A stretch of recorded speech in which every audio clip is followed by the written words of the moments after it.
Rena, do we want to kick off? I've got the moment 23 participants out of the 70 that registered, but I'll just keep letting people come in as Yes. they turn up. Yes, I think we can start, and they will join later. Anyway, the meeting will be recorded and live streamed on YouTube, so if they miss something, they can watch later. So, hello everybody, and thank you for coming to the Qualification Commission Open Meeting. It's a pleasure to see you all here.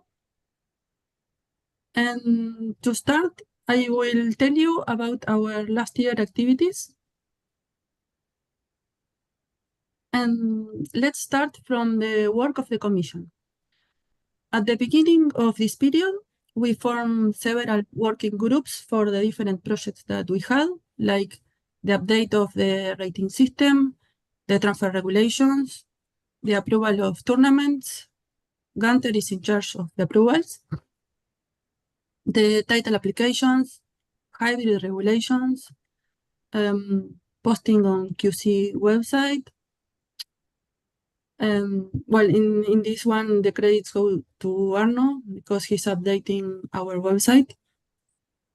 Schiller and Scheveningen tournaments, the update of the table of direct titles, Transgender, the approval of the direct titles. And I would like to thank here Walter for helping a lot to the review of the direct titles. And the direct titles form, well, we will see later, I will present you the direct titles form. And this year, we had 4 online meetings with the whole commission. In the first one, basically, we divided the work according to the interest of our members. In the second one, we spoke about rating investigations. And I think we will have here several rating officers on the call, so I think I will use this opportunity to tell them what we expect from them in relation to the submission of the reports. Because it is very important to maintain the integrity of the rating system. And in some cases, there are tournaments organized to manipulate the ratings of the players. And if you detect this kind of tournaments, you are allowed to reject them.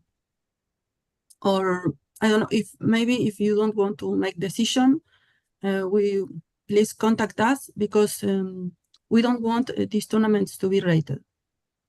And we were about to send an email, but I think it was not submitted yet. Sean, I think the email was not submitted. No, I think we're waiting for Emil to sign off on it, and he has had other, and he's been busy with other concerns, I think. But I will chase him up on that. Yes, maybe he missed the email because he always replies fast, so it's strange. Well, also we discussed about possible changes to the title regulations and the table for direct titles. For the third one, Chef was invited to the QC meeting and he reviewed all the emails, all the ideas that people sent, and he presented his recommendations. He presented a new big document with more analysis, a lot of analysis in different topics, and based on the suggestions that we received from the chess community. And the last one was held on 21st of October, and we spoke about the changes that the chef suggested in the previous meeting. And we decided to propose to FIDE Council also to apply the same changes that we were applying for standard, to apply them for rapid and blitz. Because Chef made analysis on that, and it was showing that we should adjust also rapid and blitz ratings. And we also discussed the situation of certain players that are not allowed to participate in some international championships if they don't play the national championship. And the problem for that players is that in many cases, they live abroad and they cannot travel to their country to play the national championship.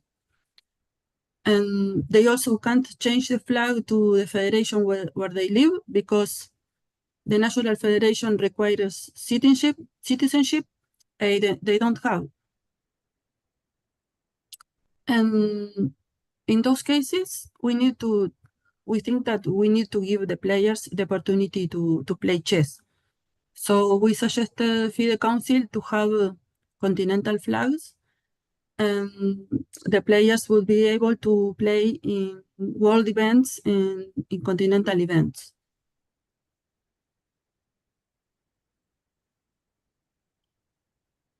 Well, these are the titles that were awarded in 2023.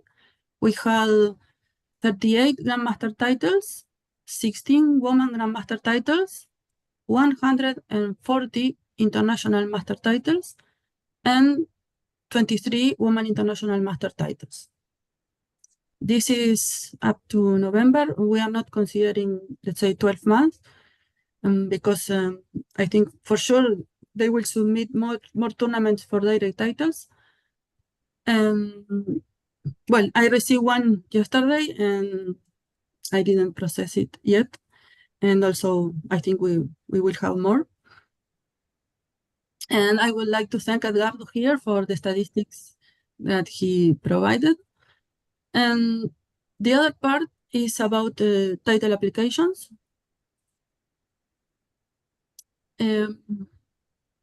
Because when we review the title applications, usually some applications are rejected because they don't fulfill the requirements. And some of the common mistakes that cause the title applications to be rejected are based on these articles. Article 1.4.1e, because in tournaments with predetermined pairings, for example, in round-robin tournaments, a norm must be based on all the rounds. So, for example, in a round-robin tournament with 12 players, a norm cannot be based on 9 rounds. It's not allowed to cut the tournament. So, if you have 12 players, 11 rounds, then the norm must be based on 9 rounds, on 11 rounds. And the other one is Article 1.5.6, and it says that any title application with a norm achieved after the 1st of July 2022 needs to include at least one norm from certain FIDE tournaments or the National Individual Championship, or an individual Swiss with at least 40 participants playing in each round with an average rating of at least 2,000. And here, for the players to be considered, they can miss maximum 1 round. Also, well, this happens when we speak about tournaments with at least 20 federated players from at least 3 different federations apart from the host, and at least 10 who hold the title of Grandmaster, Woman Grandmaster, International Master, or Woman International Master. And in this case also, the players are considered for this exception only if they miss maximum 1 round.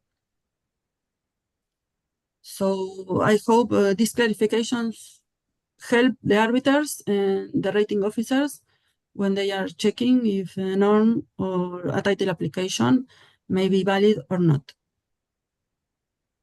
The title applications are being checked by our group, including Paloma, Irina, Lorencinis, and Arno.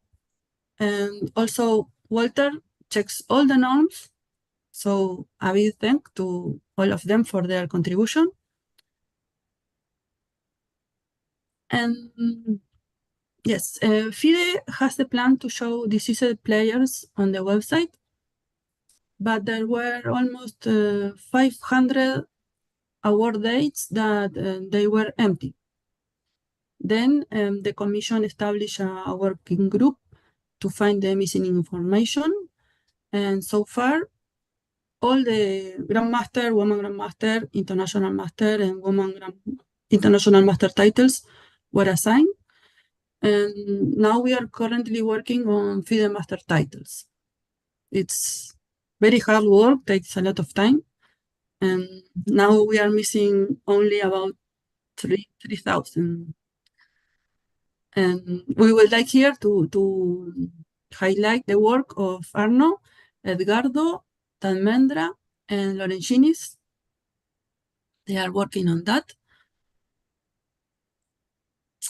And well, this is something that several arbiters and organizers don't know yet, and they are still asking. And it's that for the purpose of applying Article 1.4.2 of the FIDE title regulations, the players from Russia and Belarus that are playing under the FIDE flag are considered to be foreign players with the status of the original federation. And this was decided in December 2022, 1 year ago.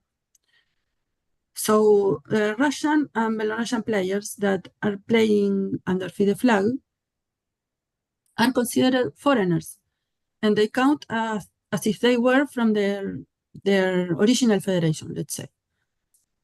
They don't need to change flag to their federation to be valid for titles. And the list of that players is published on FIDE website, so organizers and arbiters can check and can identify the players. So if they want, for example, to invite a player for round robin tournament or whatever, then they know that that player will be valid according to the previous flag, let's say. Also to sign norms, the arbiters will need to know.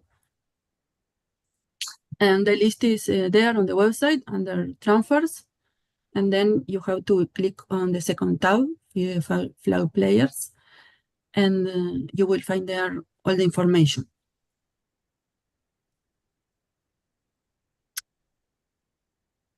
We didn't have a standardized format for chief arbiters to submit their direct titles recommendations, and now we have.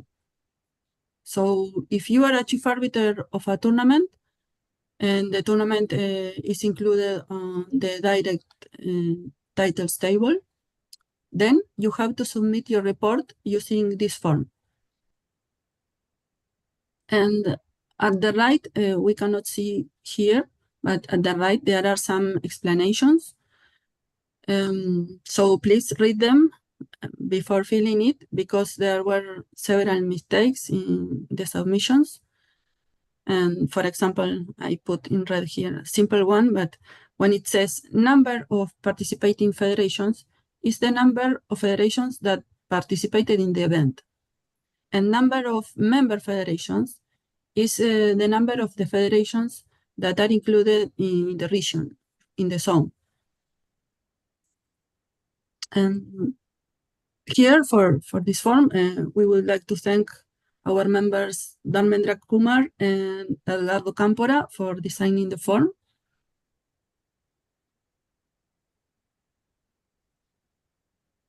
Well, and we were working on the FIDE title regulations in the table for direct titles. They were updated and they will be presented for FIDE Council for approval.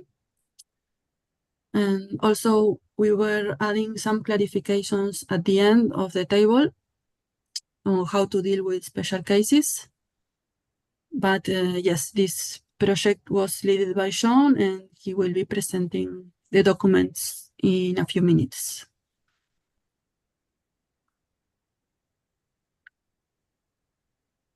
According to the FIDE rating regulations, the tournaments need to be pre-registered by the federation in which are held. And the Qualification Commission took the view that when a hybrid tournament is played in several federations, then they require the approval of all the federations that have playing venues. So if you are thinking in organizing a hybrid event with venues in different federations, then you will need the approval of all the other federations that are participating.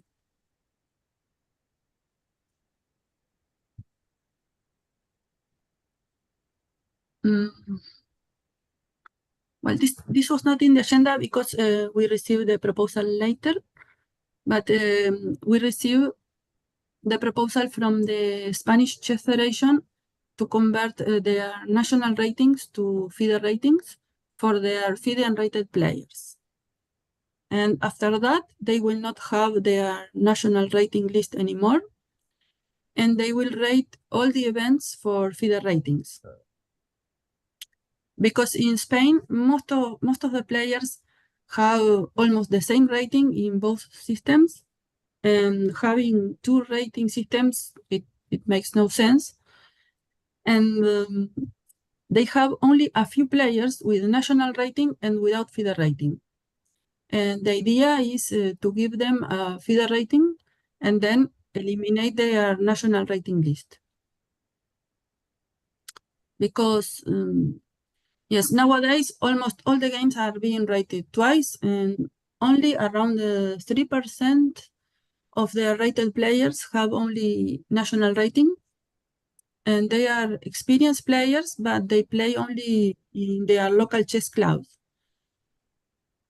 So it's like it's not logical to start from zero. And QC strongly supports this idea, and the proposal will be considered by the next FIDE Council. Because we believe that this would be beneficial for FIDE, because more tournaments will be FIDE rated, and then the FIDE ratings will be more reliable. And it's like having more FIDE rated games will be better for the health of our rating system. I don't know if Paloma is in the call and wants to say something, or Javier. Javier was the president. He was registered, but I don't know if he arrived or not.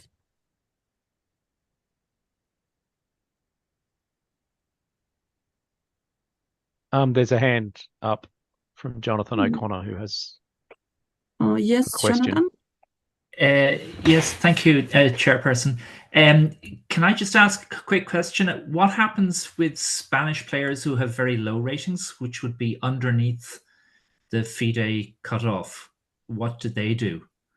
Or does the FIDE rating system, do we kind of hide, do we keep rating very low rated players, but they don't actually appear on our list if they're below 1,000, I think it is. Isn't that the cutoff, the current cutoff? Yes, I think they don't have such low rated players. And we study the list, and there is a factor of conversion.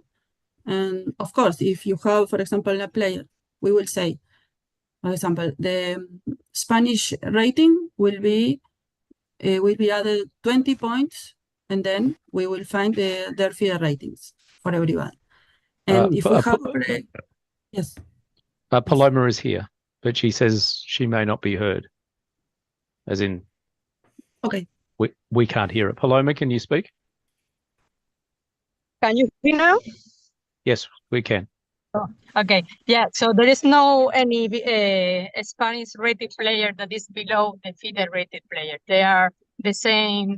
We have the same minimum rating, and then both of the system, they were very similar. Okay. Yes. Okay, we think that this is a very good idea. And if more federations want to follow this idea,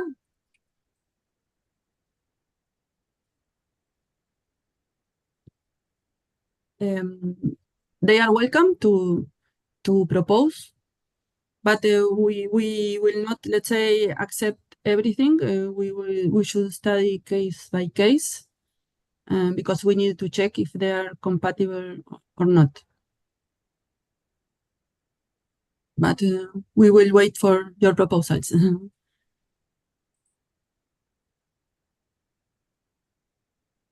And Can I ask a question about that?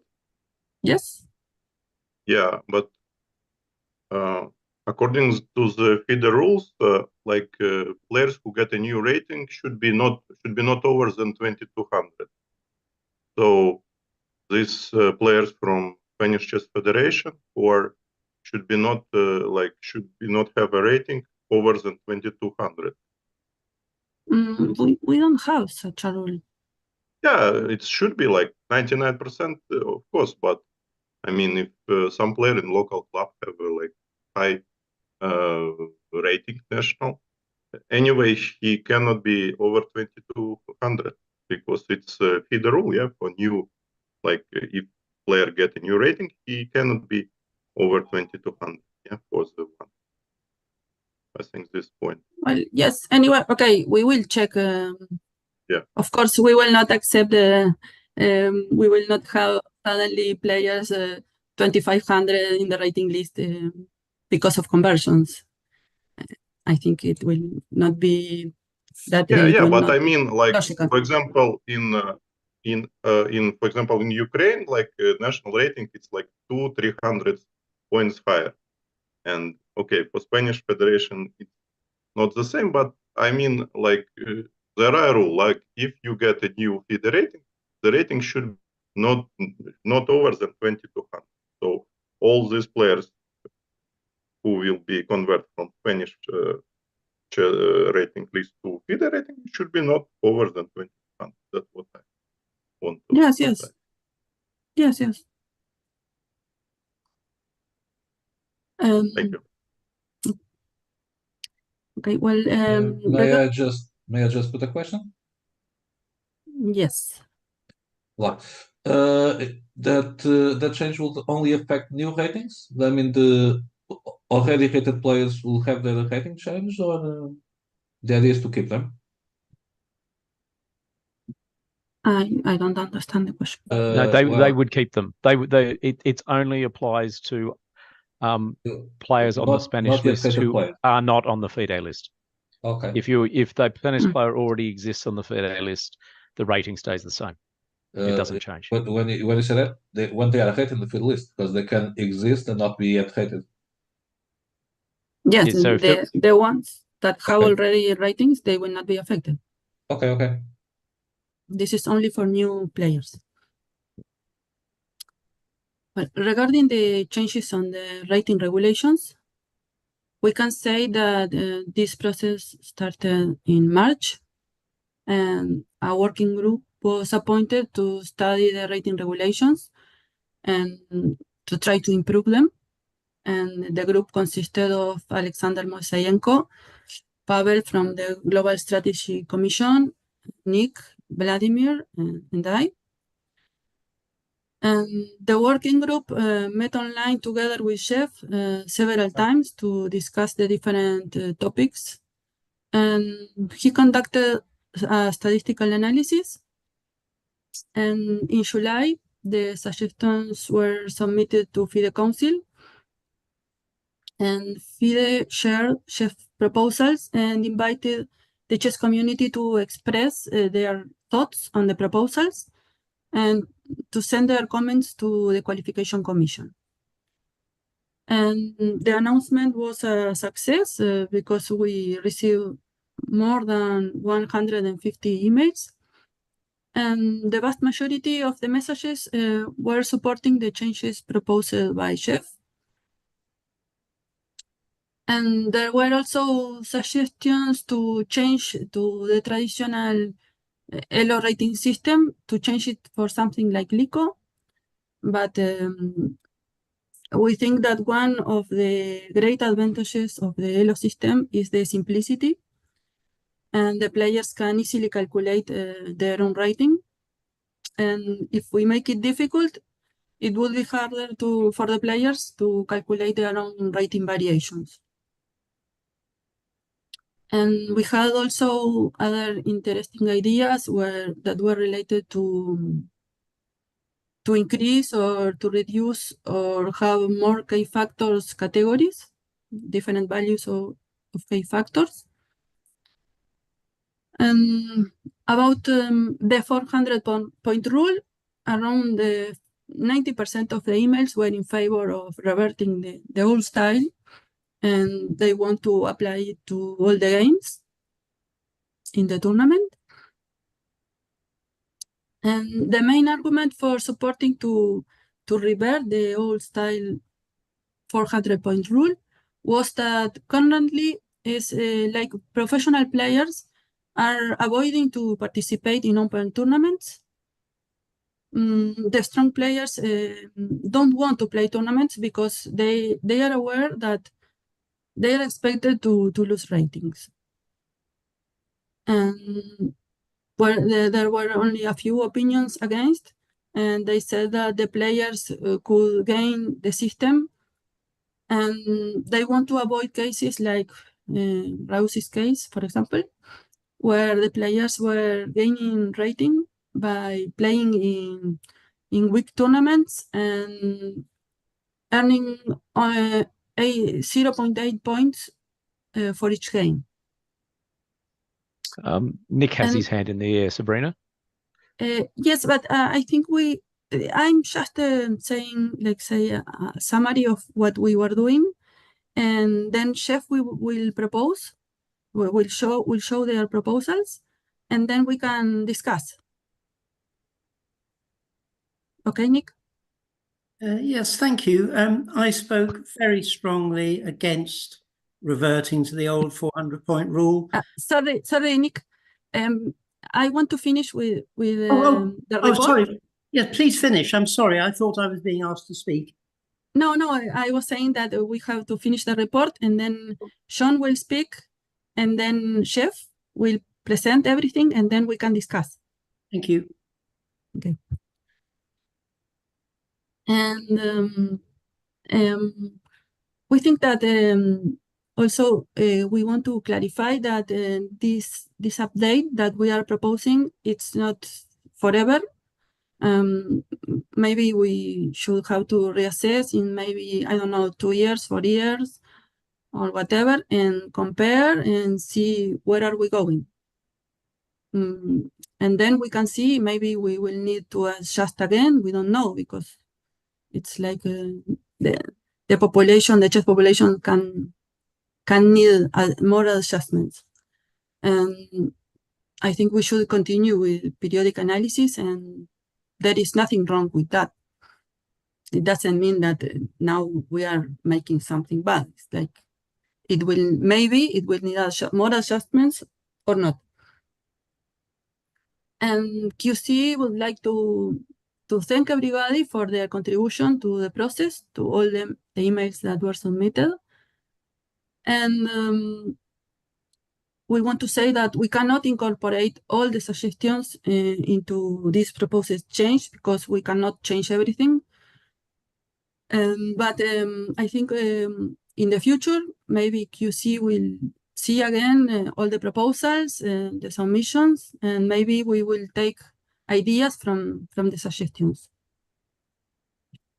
But yes, as I said, Chef, we will speak about this topic later, and we will leave him to present the proposals. And yes, and that's it. This is the summary of what QC was doing during the year. And now Sean will speak about transgender and the proposals of the changes of the titles regulations, and yes, then we will have Chef. Sean, Okay, would you like to continue? Which do you want me to speak on first? I'll do the titles first. It's probably because I'm slightly more prepared for that one. It's the time. And I did have a email query from somebody, but I'm going to have to wait and get back to that if you can understand. I've just got to share my. Yes, I just wish to share.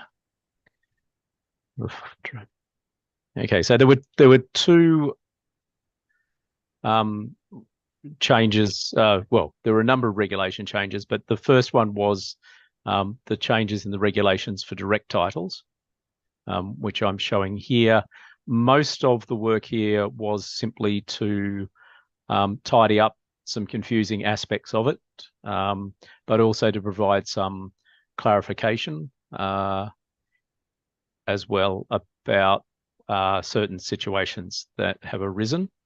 And so the new version of the document does have footnotes attached to it. Substantially, most of it has stayed the same. Direct titles that you are familiar with from the events that you're familiar with are generally the same as they have been. There was nothing too dramatic in there. The only issues, and the regulations have changed as well a little bit, but going down, there's some text changes, some clarification concerning the World Amateur events. The original table was a little bit confusing in that, and I'm starting with the women's events, but Women's World Amateur, under 2300, under 2000 give these titles. The Women's World Amateur under 1700 just gives the CM title. That wasn't clear in the previous table. Some events were separated out. They were the same events, but they've been separated out just to make it slightly clearer.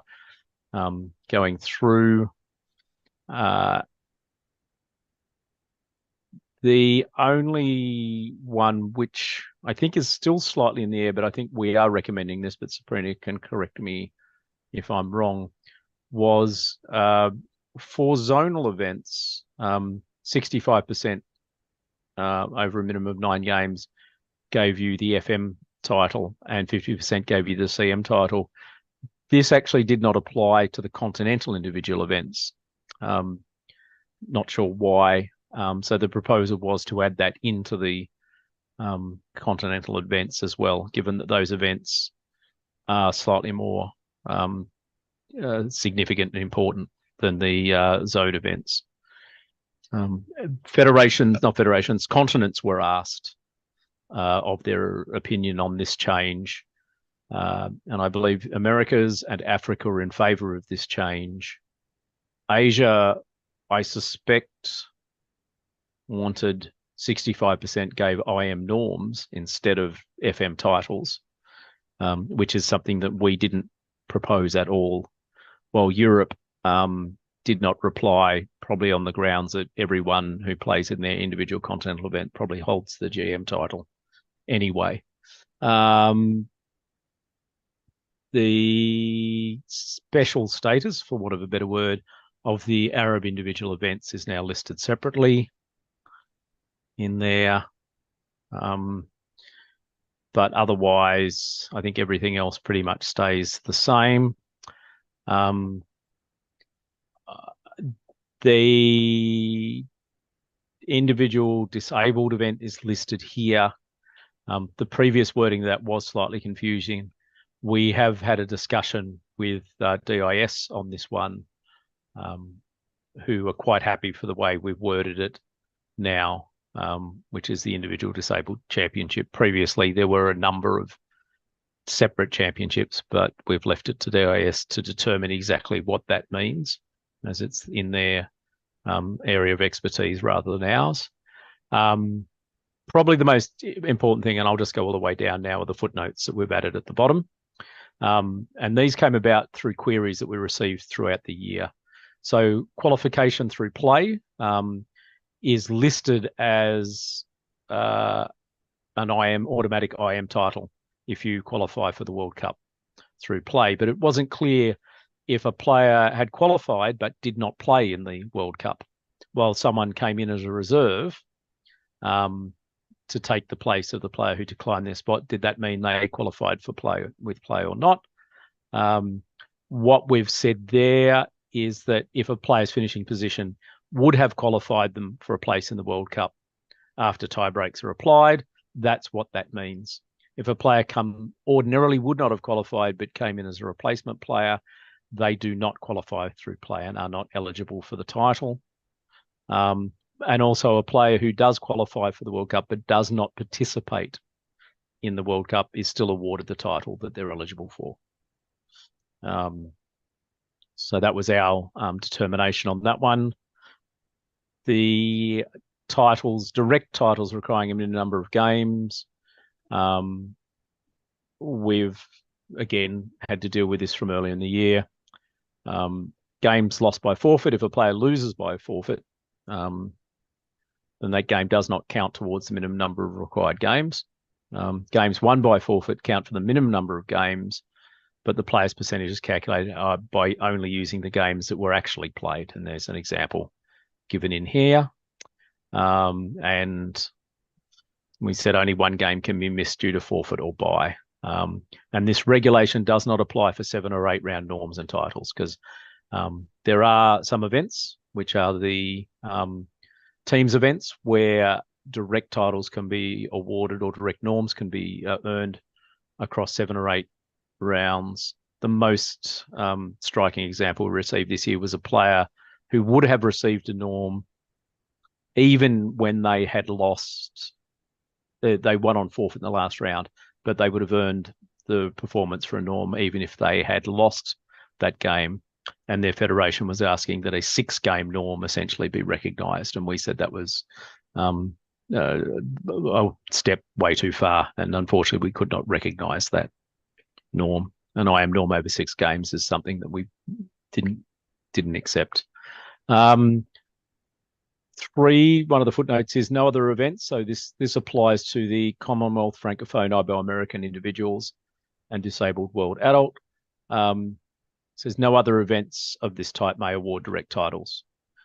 We had an incident earlier this year where one of the associated/affiliated bodies held an event and then had told the players participating in the event that there would be direct titles from that event, even though QC were most adamant that there would be no direct titles from this event. So we're just putting it in here to make sure people are completely and 100% clear about that. And the other footnote is direct titles and norms we awarded according to the final standings provided by the chief arbiter of the event. Because we've again had issues where tournaments from years ago have awarded the title based on the final standings, and then 5 years later a player's come and said, I think they applied the wrong tie breaks and I really deserve the title, and a few random arbiters I've spoken to agree with me. So we're making sure that those claims aren't valid. Essentially, it's the final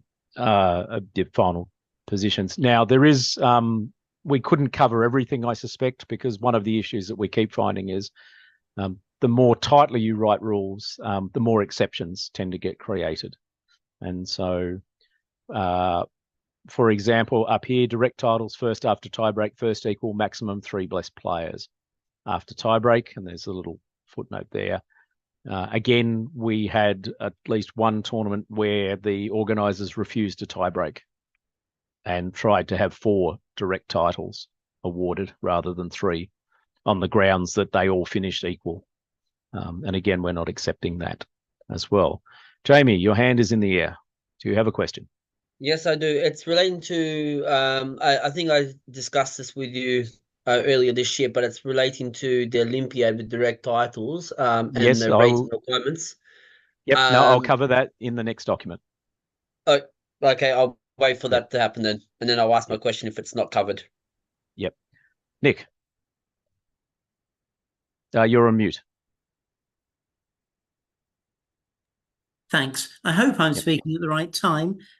Well, first of all, I'd like to congratulate everyone on the direct title form, which has been too long a coming.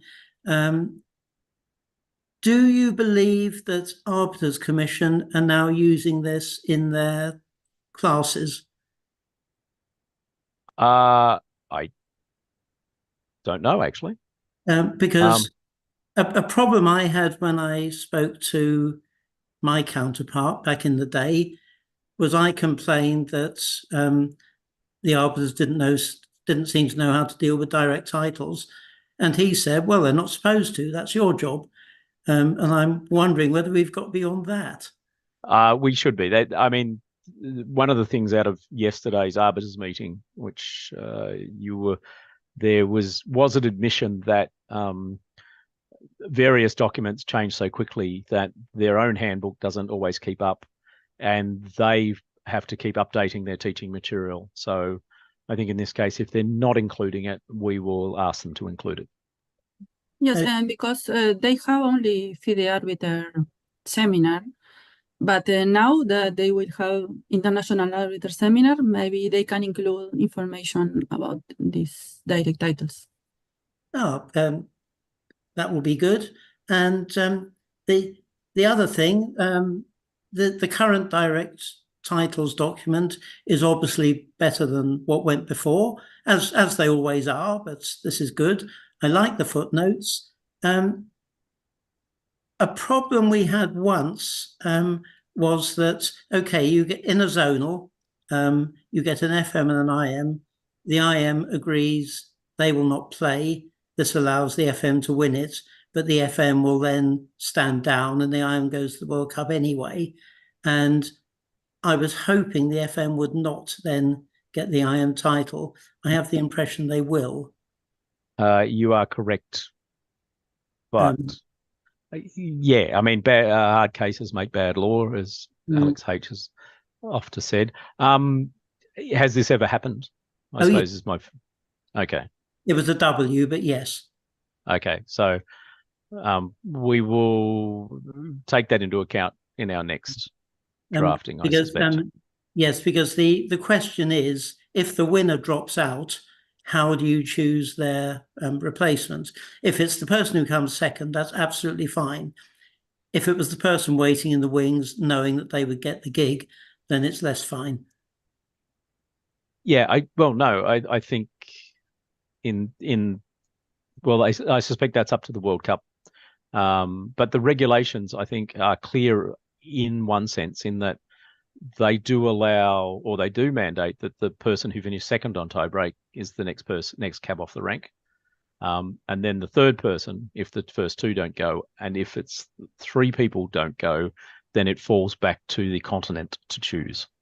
Oh, that's in there, is it? Okay. Yes, that's it. That's in the World Cup regulations. Oh, thank you.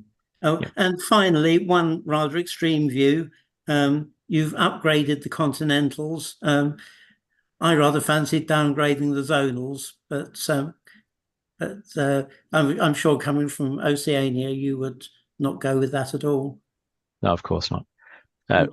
Just a reminder, we are being broadcast on YouTube as well.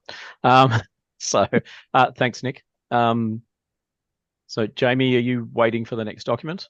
Yeah, no, I just wanted to follow up with regards to what you said, Sean. I remember the case that it was the Guam zonal, in that fact where Max Illingworth did win, and he decided not to go, and you actually went as second place to represent. Yes. So I think what you said was correct in those remarks to Nick. So yeah, I've done. Yeah. Basically, I've well, not me personally, but the commission dudded me on a potential IM title. Yes. Yeah, no, but I remember such a case in that, and that was the most recent case, and I think that was from that before the pandemic started. So, and there's a big smile on Nick Falk's face.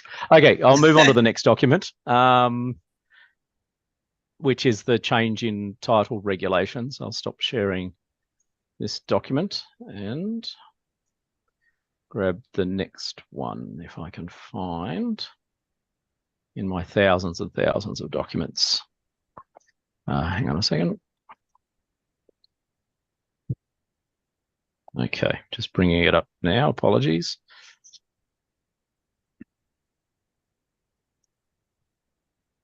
And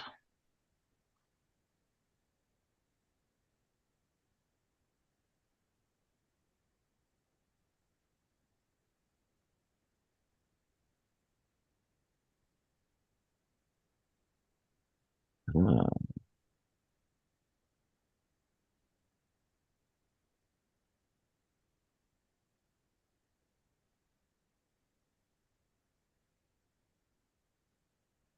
I apologize. I will Sorry, I think I'm going to end up sharing the wrong document. No, that's the right one. Sorry, just had the wrong heading. So this is the FIDE title regulations changes. There were a fair few of those. I believe that the change document has been published. Is that correct, Sabrina? That went out at least onto the as part of the documents that are being distributed for the General Assembly. Now, there are a couple of changes. If I'll go through them quickly, I don't want to hold everyone up. One of the things that we have changed is how we categorize titles into, we have open titles and women's titles, but we've listed them like that. And the reason for that was in some places in the regulations, we refer to as a player can claim a lesser title upon receiving a rating. Rather than, so if you earn a direct FM title, but you don't get your rating to 2100, but you get your rating to 2000, you can claim a direct CM title, for example. But there was some confusion where people thought that if you, for example, earned a WGM title, but didn't get your rating, you could claim a FIDE master title or a candidate master title in the open section. And so we've just clarified that lesser titles refer to essentially titles in the same stream. So lesser titles, a Grandmaster, International Master, FIDE Master, Candidate Master, and then separately lesser titles, Women's Grandmaster, Women's International Master, and so on and so forth. Then we changed some of the definitions just to make things clearer as well. In part, some of these things we believe are obvious, but at the same time, there are people who might not find them as obvious. For example, rating. When we talk about ratings that players need to achieve to get a title, we assume that everyone understood it to be standard rating, but as it wasn't stated, we thought we would put that in just in case. So rating refers to a player's standard FIDE rating. You can't claim your blitz rating or your rapid play rating towards a direct title. Okay, moving further down, most of this has stayed the same.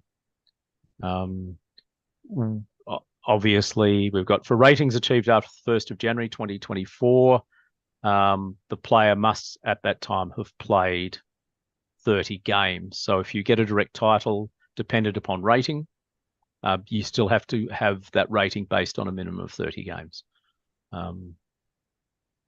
Now, for Jamie's question, we have waived the requirement for a rating requirement for CM and WCM titles that are earned at the Open and Women's Chess Olympiads.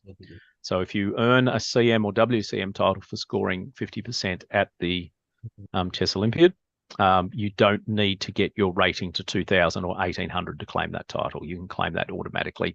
And this was Jamie's suggestion and was obviously designed to deal with the case of number of federations where essentially their only international chess is the Chess Olympiad, and getting the rating above 2000 can be quite difficult.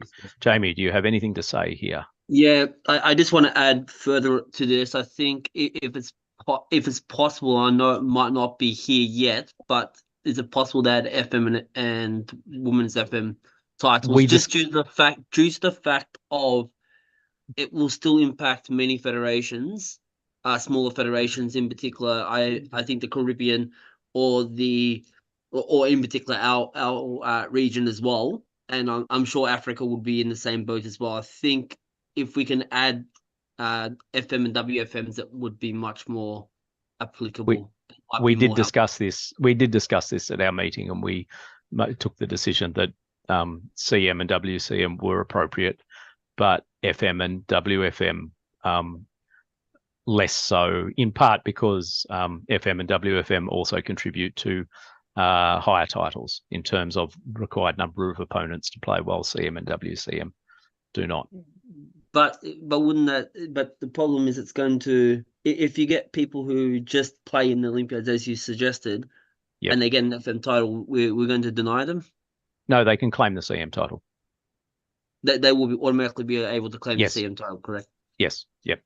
So they will get a title. We just decided that it would be the CM title in this case. Sure. No worries. Yep. Okay, and we did explicitly deal with the case of people claiming lower titles, making sure that they were in the same category, open / women's. Most things here are the same. Okay. Some wording changes, just small wording changes. No appointed arbiter may play in a title tournament. We've just said that. Again, people kept confusing whether that meant a player could play in one section of a chess festival while being an arbiter in another section of a chess festival. But we've decided that that should say no. That basically says no. There were some drafting errors that needed to be fixed from the previous wording concerning the number of federations required in groups and subgroups for direct titles. Some of this is fairly, I wouldn't say obscure, but it's fairly specialized. And in this case, if it is something that is specifically affecting your part of the world, I just recommend you read the document in here. It's making titles slightly easier. Terms used for direct titles is a direct copy of the document that we used previously. Again, only titles defined in the table, only events defined in the table for direct titles may award titles. Again, we were tidying that up. This has remained the same, basically.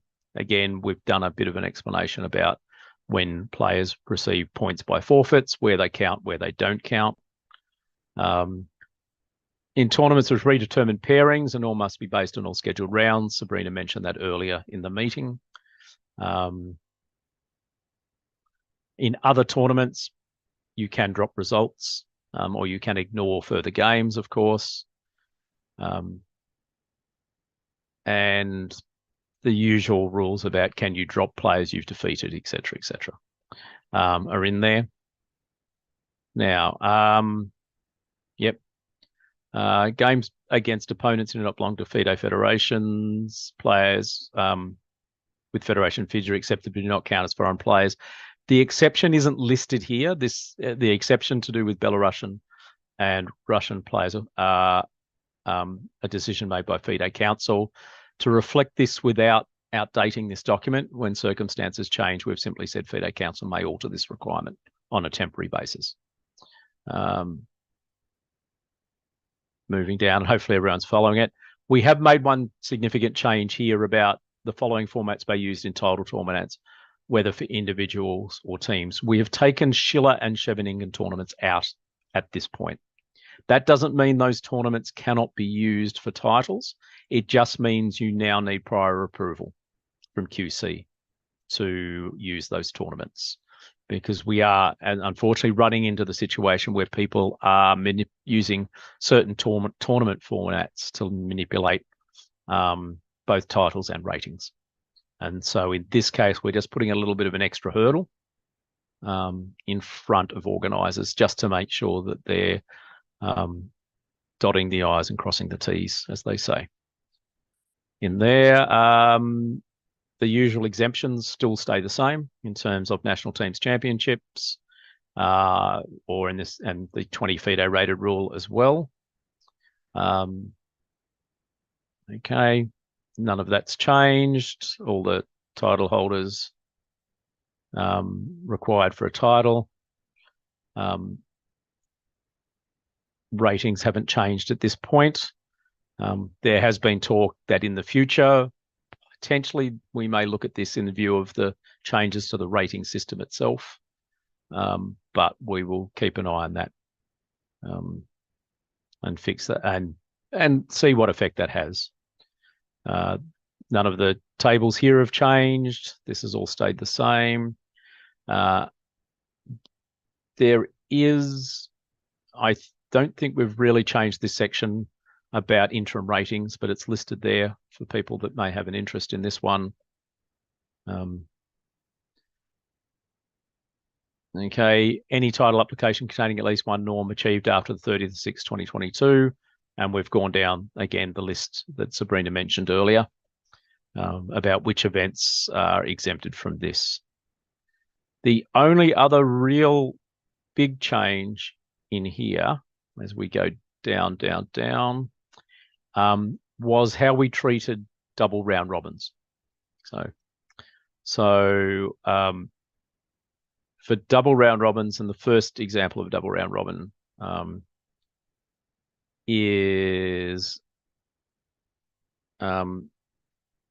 if we go here, just trying to make sure that the tables are right. For a 10-round double round robin, for example, 6 players. The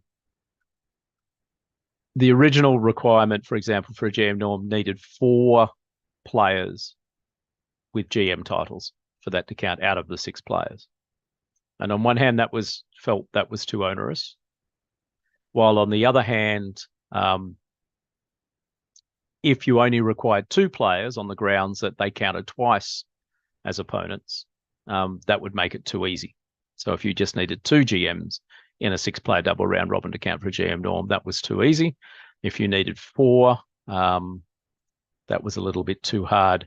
So we split the difference, and I'll just go back and hopefully find out where I changed the text. But basically, it says, if I can find it, all the way back up here.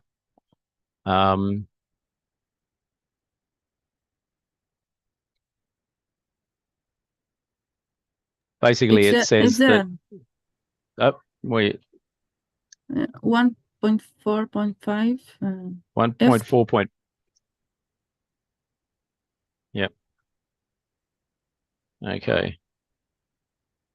F.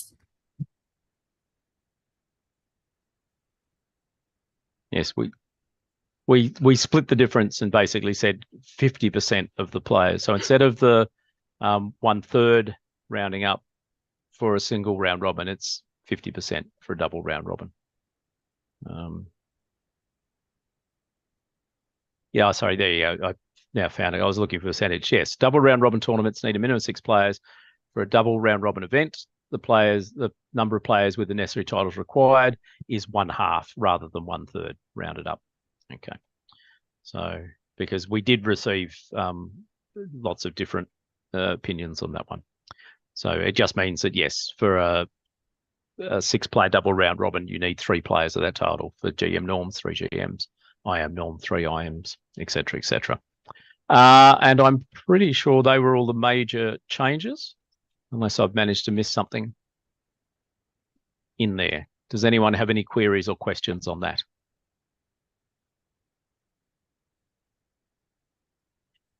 Yes, Jamie. Okay, just to confirm, so that I've got this correct.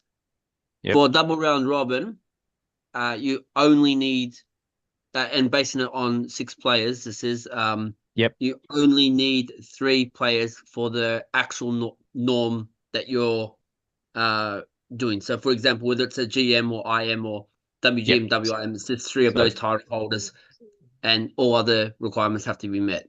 Correct? Yes. So basically, yeah, refer to the table, and that will list what you need under the DR section 3, 3, 3, 3. Yeah, it's what I thought. I just wanted to be absolutely crystal clear on that. Thanks, Sean. That's right. Okay. Jonathan. Thanks, Sean. I have a question about the single event titles. They do seem to be like second-class titles in comparison to the 3 norm titles, and especially the rating requirements. I think that the rating requirement for a Grandmaster is 2,300 to get, and if you reach that and you've got your single title event, then you've got your title. But for GM norms, a 3 norm title, you have to get 2,500. So and obviously we want titles to be difficult. We also understand that there are areas of the world where it's difficult for people to travel. But has anyone looked at the peak ratings of people who got single norm titles to see if those people, having got their title, did they ever actually get to like a 2500 standard for a grandmaster, or is it 2400 for IM and so on? Nick, do you? I know you've put your hand up maybe to ask a question, but you may have corporate knowledge on this one. You're on mute again. Apologies. Yes, and the answer to the question is absolutely not. Typically, they never get anywhere near it. Okay, yeah, okay. That's, I think, my question about whether we should have single title things is probably not. This is not the right venue for it. So I've always assumed that the reason you have these direct titles is there for people who wouldn't have got them otherwise.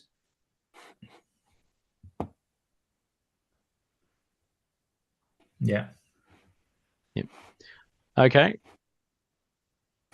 Any other queries or questions on this for the moment? So while I'm on, may I ask something? Yep. I'm afraid I haven't got the document in front of me. I should have. Can you scroll down to the exceptions? Well, the things that you need to have one norm of. One norm out of 3 must be. Yep.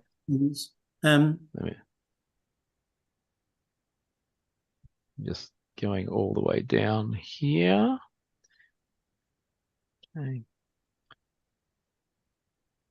Okay, this is 1.5.6, this one here, yes. Yes, I mean, the bottom one goes precisely against the original concept of this rule, which I think is so weakened that I wonder why we've even got it anymore. But the whole point was one of the norms must be in the tournament when you're not playing against all your mates, simply put. And I'm not saying that got abused. What I am saying is that incumbent grandmasters said, oh, yes, people are getting norms too easily. They're playing in tournaments against all their mates, and et cetera, et cetera. So can we please have one norm that is absolutely unsullied by any thoughts like that? And the final stage of a national individual championship, while I'm not denying it may be a perfectly strong tournament, doesn't satisfy the requirement. I'm not sure that's necessarily 100% correct, although I was not on QC when these original regulations were up. I believed that the objection wasn't to tournaments involving your mates. It was to tournaments whose only purpose was to generate titles. Oh, no. It was also, for instance, against team events where you can, to a fair extent, choose your colour, choose your opponents. They wanted one tournament to be something where you played the people who were put up against you. They came from all over, no possible bias in any way. That was the plan. Okay, it seems to have derailed then. Chess Olympiad got in just because as with everything it's special, although that really shouldn't be there either.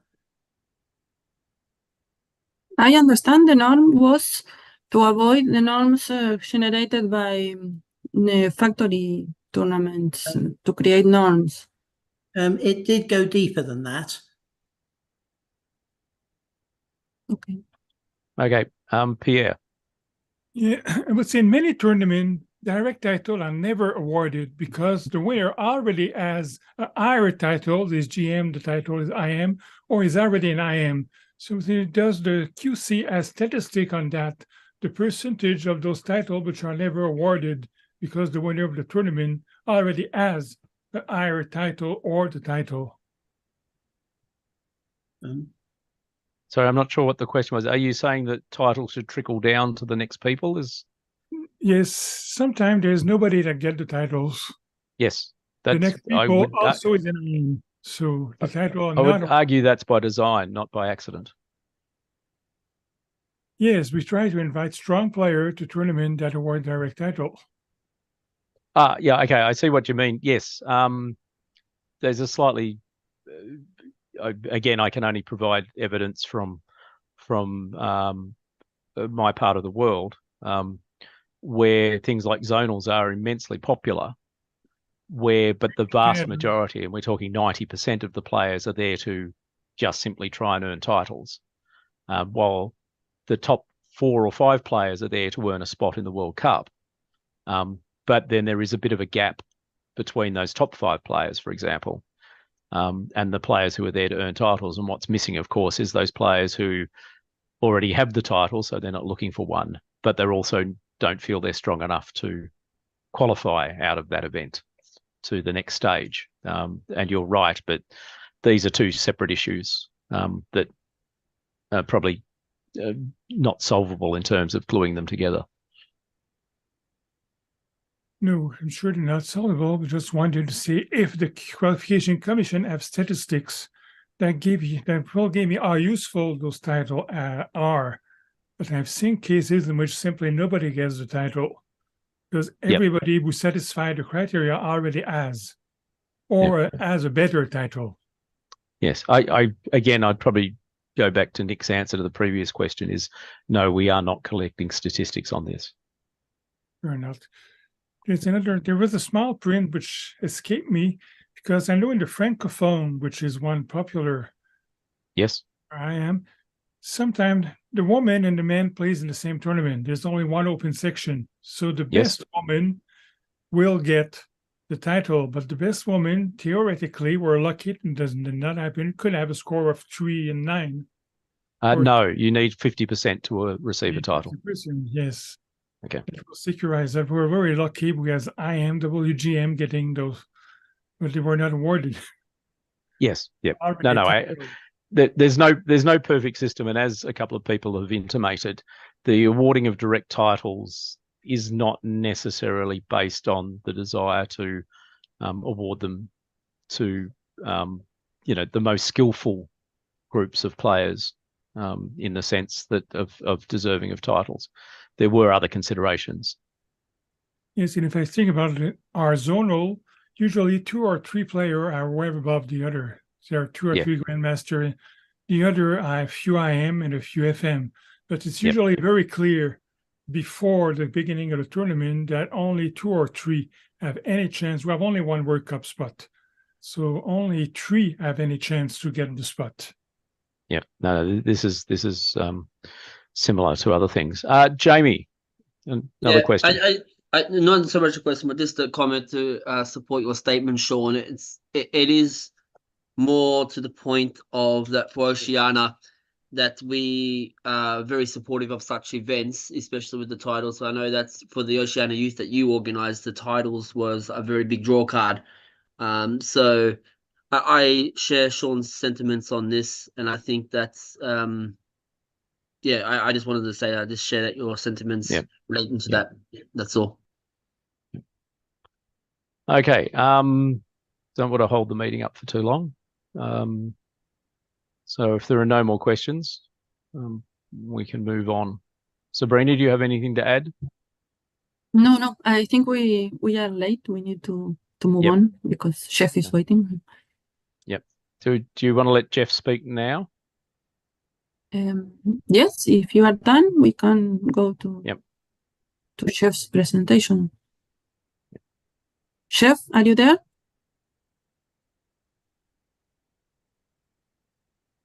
He's not here.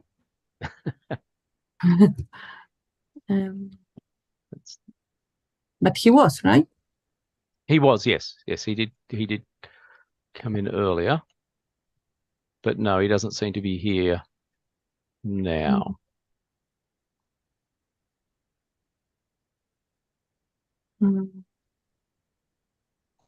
Okay. Maybe you can continue with Transgender. Yep. So on the 21st of August, if my memory serves me correct, 21st of August, FIDE Council made a decision concerning regulations concerning transgender players. This is published on the FIDE website. The regulations are published. The one thing that was missing from their decision was any guidelines about how we would implement the new regulations in terms of what was the process for players needed to go through, essentially. It is kind of listed in the regulations, but QC, our major concern was what the mechanisms were in terms of how do ratings officers provide us with the information. And we're still working on that at the moment. I've drafted a basically frequently asked questions document, which is still in its draft stage, so I won't particularly share it at this stage, especially because I haven't received feedback from the FIDE lawyer, who I hope will just make sure I haven't said anything in there that's in contradiction with the current regulations. But the gist of it is, and by the way, when I say frequently asked questions, they're mainly questions I've asked of myself. The main point of it is rather than what I would regard as somewhat sensational headlining that occurred once the document was originally released, the point of the regulations is simply to make sure that the FIDE rating system database accurately reflects the gender status of the players on the list as recognised by their national jurisdictions. Okay, we're not making any judgments about transgender players in terms of they're transferring their gender. We're not making any judgments about gender issues in World Chess. We're just simply having a set of rules and guidelines that just enable us to keep the database and the information we store accurate and up to date. As I said, the main mechanism is a player can request of their national ratings officer that their gender status be changed. And what we require at the moment is some sort of legal document from their national jurisdiction, which is presented to the national ratings officer, who then contacts us and asks for the gender to be changed. And that document is forwarded to us, and then QC decide whether this is valid or not. I think one of the side effects, though, with the reporting, et cetera, is that we have not received any requests at this stage since that time, which I personally regard as unfortunate as well. One of the things I will make clear is that there was some discussion about the status of players who had previously changed gender status. It is my understanding, until I'm told otherwise, that they are to be considered as holding that gender before the 21st of August. If they've changed before the 21st of August 23, they are eligible to participate in the category that their gender, that their listed gender says they can participate in. There is no notion that players are forced to change back. There is no notion that players are suddenly become ineligible to participate in events that they have previously participated in. There is a waiting list listed in the regulation, waiting time, listed in the regulations, which FIDE have promised to address. I will say that for all transfers, whether you're transferring federations, there is also a waiting period that FIDE insist on holding. So this is not necessarily inconsistent with FIDE regulations that don't deal with gender issues. So, and probably the easiest way to explain this is, as FIDE themselves said, the FIDE World Championship cycle started on a certain date, and the waiting period in part is due to the fact that players cannot transfer into that cycle once it's commenced. So that's the thing. But in the regulation, it does say that the waiting period for players to be eligible who have transferred since that date to be eligible for the Women's World Championship or Open World Championship, depending on, although it does just apply to Women's World Championship here, is no later than 2 years from the 21st of August, and may in fact be sooner, depending on when FIDE Council make their decision. Jamie, question. Yeah, Sean, I have an issue with relating to transgender, and I want to racist. I'm not sure how you're going to deal with such issues where, let's say, for example, a player has a legal document to say that they've changed gender, whether it's from male to female or female to male. Yep. And due to cultural regulations that they will not submit it, how does the player go about actually submitting such a document? So I understand that in the regulations, if the federation refuses to make the application, the player can apply to FIDE. But how do they do that? Do they go directly to QC or directly to FIDE? Well, directly to QC. Okay. In this case. Yeah, as I said, I've drafted this up, but I am waiting. You know, there is a chance I may be told something different, but this is what the draft. But based on your current information, it is that if a player's federation will not submit the document for whatever reason, they can directly apply to QC. Yes. And then QC can make a decision. Yep. No worries. Thanks. Nick? Am I on? Oh, no, I'm not. Yes, we can hear you this time. That's lucky. Yep. But every day, I think we get corrections from M to F just because it was a mistake. Yes. Can you distinguish between those and the genuine changes? Well, at this point, we're relying upon the national ratings officers to understand their obligations under the regulations. So when they submit a check, so it's an honest mistake. So yep. Sorry, go on.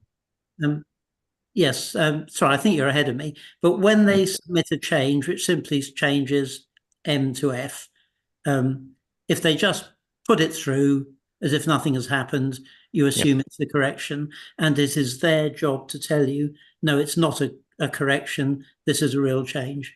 Yes. Okay. Because that's what the regulations state, essentially. Now, is it, and I have a nasty feeling it is, QC's job to decide whether this is legitimate or not?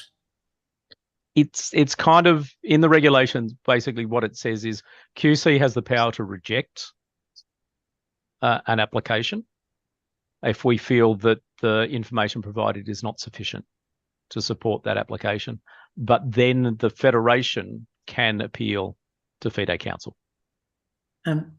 Because, I mean, this isn't QC's problem. The problem I have with this whole regulation is that whether you are M or F depends on which country you live in.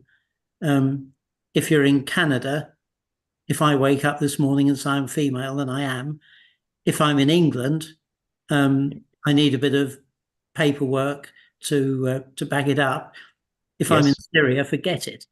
No, I get that. And but that, I mean, we can't solve those problems. So we can only solve the problems of accurately reflecting the gender status of a player as recognised within their national legal system.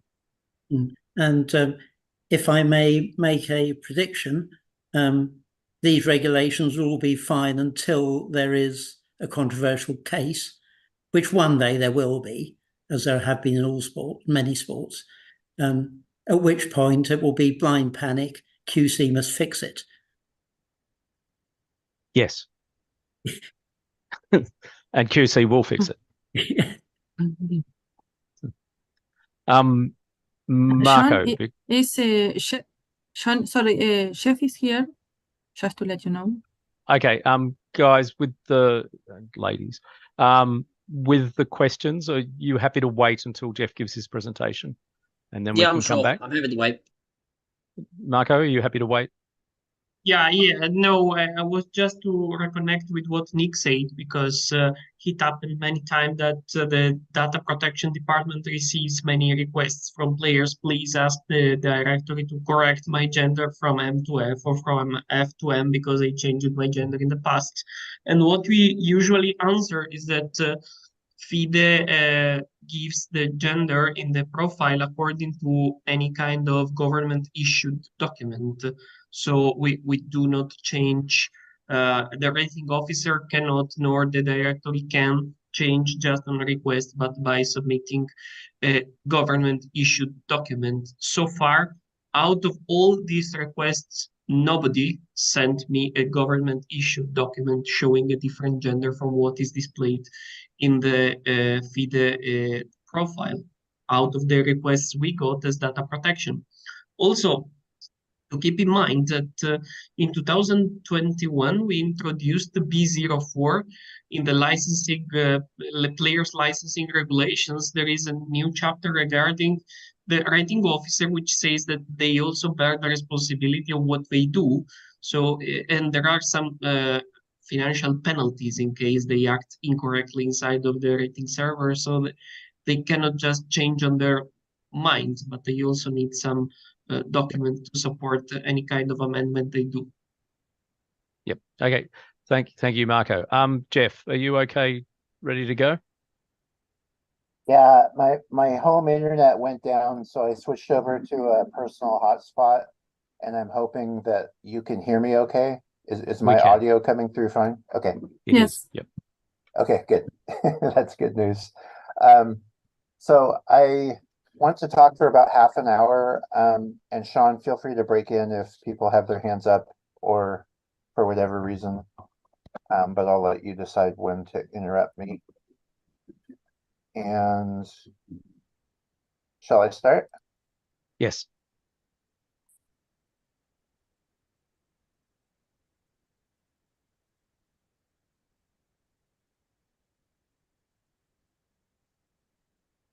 Okay. Can you see my screen? We can. Yes. Okay. Okay. So I was brought in as a consultant by the QC this year to perform a health check of the FIDE rating system. And I determined there were some serious problems in the system. And I made several recommendations in July, which were then revised a bit in November.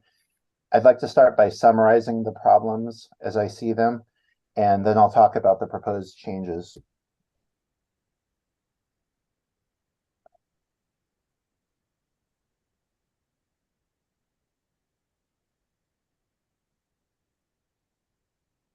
So the FIDE rating handbook provides a table that converts from rating point difference into expected scoring probability.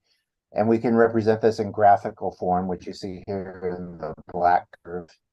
For example, with the table, and it tells us that if you have a plus 200 rating advantage, you should score 76%. And the black curve indeed tells you that at 200, you should score 76%. But we can also look at what happens in real rated games. In this case, what everyone's average percentage scores are at various rating differences across all the standard rating games in the last 5 years. And that's what's shown by the white curve. And when we do this, we see quite clearly that rating favorites are falling far short of their ALO expectations. For example, we can look again at a plus 200 rating advantage. And here we see that the rating favorites are only scoring about 68% in real life rather than 76%. And so if you have K equals 20 and you play a few games with a 200-point rating advantage, you can fully expect to lose 1 or 2 rating points on average per game that you play. Now, over the years, I've drawn this picture several times in QC meetings or in articles I wrote for ChessBase. And at first I described it as rating favorites are underperforming, as though it was somehow the fault of the chess players not being good enough. Then I started wondering if the ALO tables were at fault, but when I looked into changing those and did some analysis, it turns out that wouldn't help either. And it was only this year on this project with the QC that I eventually realized the best way to describe what's going on is that FIDE ALO ratings are too spread out. The ratings are exaggerating the difference in strength among players. And in fact, there really isn't such a large span of playing strength as the rating list would suggest. Now, this is not a recent occurrence. COVID-19 made it worse, but COVID didn't cause it. And in fact, this behavior is something we noticed a decade or more ago when I was first brought in by the QC to do health checks on the rating system. However, it has gotten steadily worse over the years, as you can see here. Even back 15 years ago, the blue line was already shallower than the black line. showing that rating favorites were not able to keep up with their expectation. But it's gotten far worse in recent years. You can see from the yellow and then the green and finally the white line that rating differences are becoming less and less meaningful as the years go by. It's getting worse every year. Now, these curves are describing averages across millions of games. And in fact, each little pixel might well correspond to hundreds or thousands of games. And I want to look at a slightly more manageable example to give a better understanding of what's going on. So let's look near each multiple 100. So we'll look at players rated near 1,000, near 1,100, and so on. And for each of those groups, let's see what happens when they face an opponent rated near 1,400. This is across the past 5 years of rated games. So first of all, against 1,400 level opponents, the players rated below 1,400 are all overperforming their rating expectation. For example, 1,000 rated players are expected to score 8% against 1,400 level, and instead they're scoring 19%, which is a performance rating of 1144. So over here on the left, we have the player groups spread out from top to bottom by their rating, 100-point difference in each group. But since the 1,000 ALO players are performing at 1144 performance, we'll draw their performance further down in between 1,100 and 1,200. And we can do this for all the players rated below 1,400. And we see that all of them are overperforming. And so they get placed down where their performance lines up properly. And conversely, if we look at how the higher rated players are performing against 1,400s, they are all underperforming. Every group scores worse than their ALO expectation. And so, for example, we can take the Black Bishop group, and instead of showing them at their rating level of 1,600, we have to put them at a performance down near 1,500 instead. So even though all these players span a range of 1,200 ALO points in their ratings, that's not what we see from their performance. They're clustered together much more closely than that, and in this case, barely spanning a range of 700 ALO points in their actual performance. And actually, there's nothing special about 1,400 level. You could look at 1,800 level instead, and in fact, we see very similar behavior. All the players rated below 1,800 are overperforming their ratings when they face 1,800 level opponents. And conversely, the players rated higher than 1,800 are performing worse than their ratings would suggest.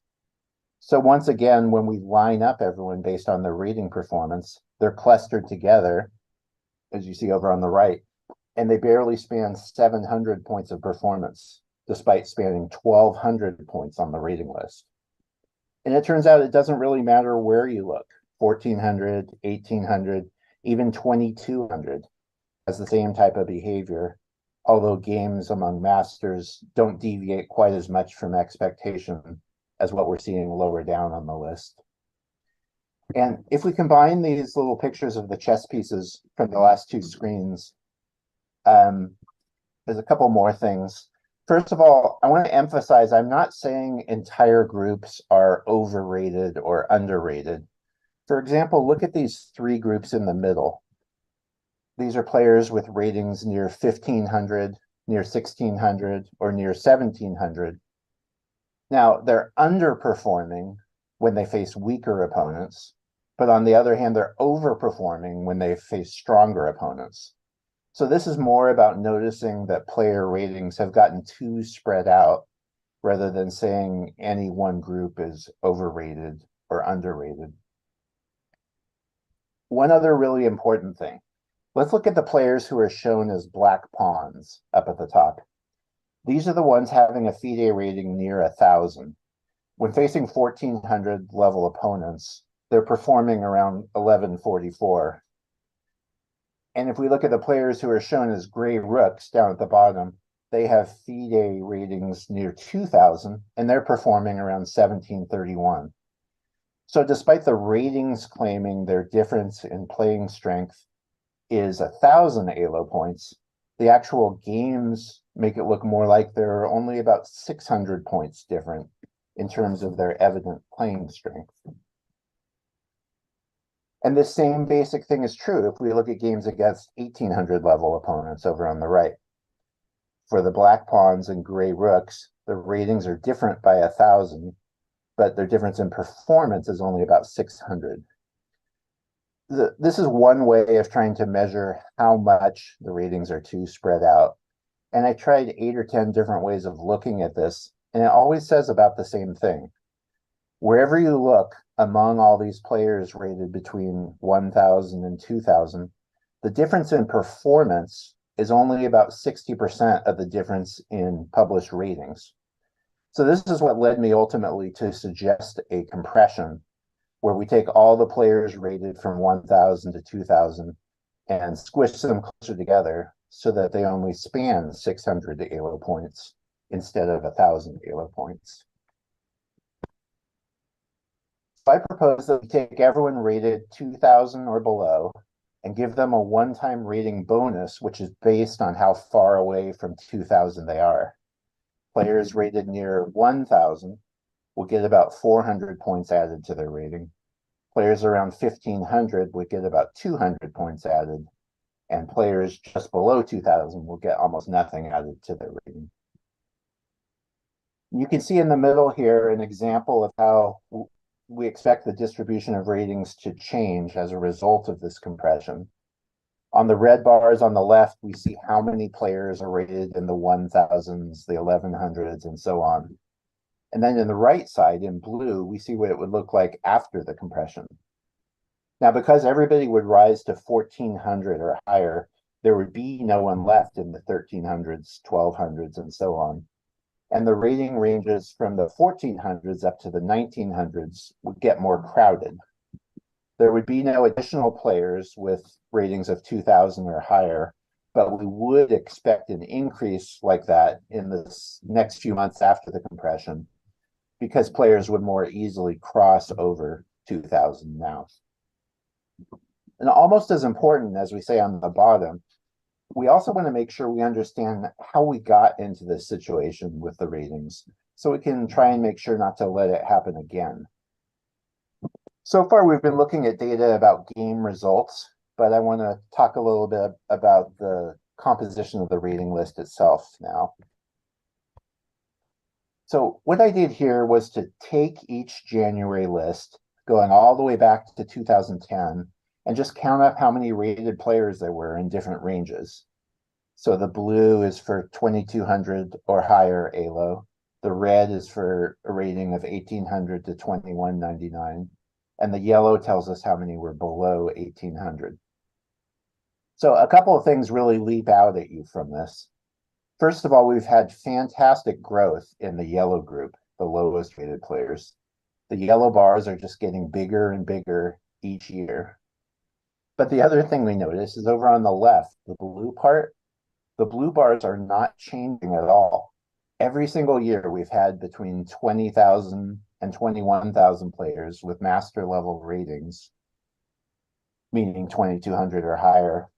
And the crazy thing is, all of those players who were in the strongest group back in 2010, they're all still on the rating list. And so all of them who are still alive are either still counting towards this latest group, or they lost enough rating points that they switched over to the red group. And to me, this just doesn't make sense. This can't be the true strengths of these players, because we've had this gigantic influx of scholastic players, and somehow only a few of them have risen to master strength, even after all these years. And also, this blue group is now shrinking, as you can see down in the bottom left. I think it will stay above 20,000 when we hit the January list in a few weeks, but only barely. And so really, I think this is exactly what deflation, even at the top, looks like, when your overall pool of players is still growing healthily. First, the top group stops growing very much, and then it starts shrinking, and we're at the shrinking stage right now. We can also look at the distribution of player ratings in a much more detailed way by looking at ALO intervals that are only 5 points wide instead of the 400 points wide from the last picture, and drawing a histogram of them.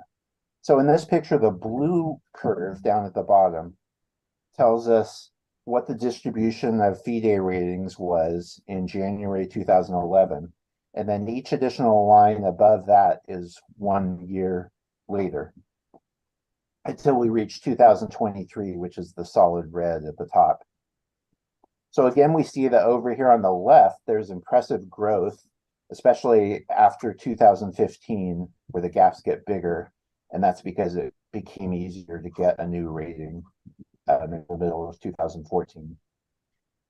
But what I think is amazing is what's happening over here on the right side, where there's basically zero growth at the master level.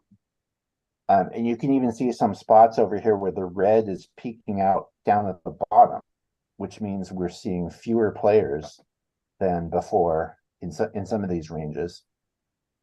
So my contention is that there is a strong deflationary effect, which is made worse by having so many weaker, younger, and underrated players entering the pool. And then they're immediately taking rating points away from their established opponents. And those opponents then become underrated, and they take a few rating points from their opponents. And eventually this propagates throughout the entire rating pool and pulls everyone's ratings down. It takes longest to reach the Super Grandmasters, especially because they only mostly play each other. And so they aren't affected too much, even if some masters get underrated. But it's actually even reached the 2600s now. And I've been watching for a few straight months where each month there's fewer 2600 plus rated players on that month's list. In my opinion, the major culprit is the formula that calculates initial ratings. Let me try and explain that a bit. So the top half here shows the distribution of new ratings in recent eras. So from 2010 to 2013, in the upper left here, we saw sort of a bell curve of new ratings. The most common ratings were in the 1600s, 1700s, 1800s. Across the three of those, that's about 46% of new ratings. So it was pretty symmetrical here. And if you look down below that, what we're showing is for each of those groups, I looked at each player and said for their first 15 games after they got a rating, what happened to their rating? Did they gain rating points? Did they lose rating points? So as an example, the people whose new ratings were 1100 on average gained 22 points in their first 15 games once they got a rating. And a rating increase like that suggests that on average their initial ratings were too low, because that's pretty fast rating gain. And conversely, players whose first rating was pretty high, like 1900s or higher, they would tend to immediately lose rating points back to the rest of the pool. And that strongly suggests that their initial rating was too high, since a lot of these players were presumably still improving. So it was clearly problematic that their first thing was to start losing rating points. Now, we were actually aware of this in the QC 10 or 12 years ago and struggled with what to do about this finding. I suggested that we add a couple of hypothetical draws into the game results that were used for calculating initial ratings.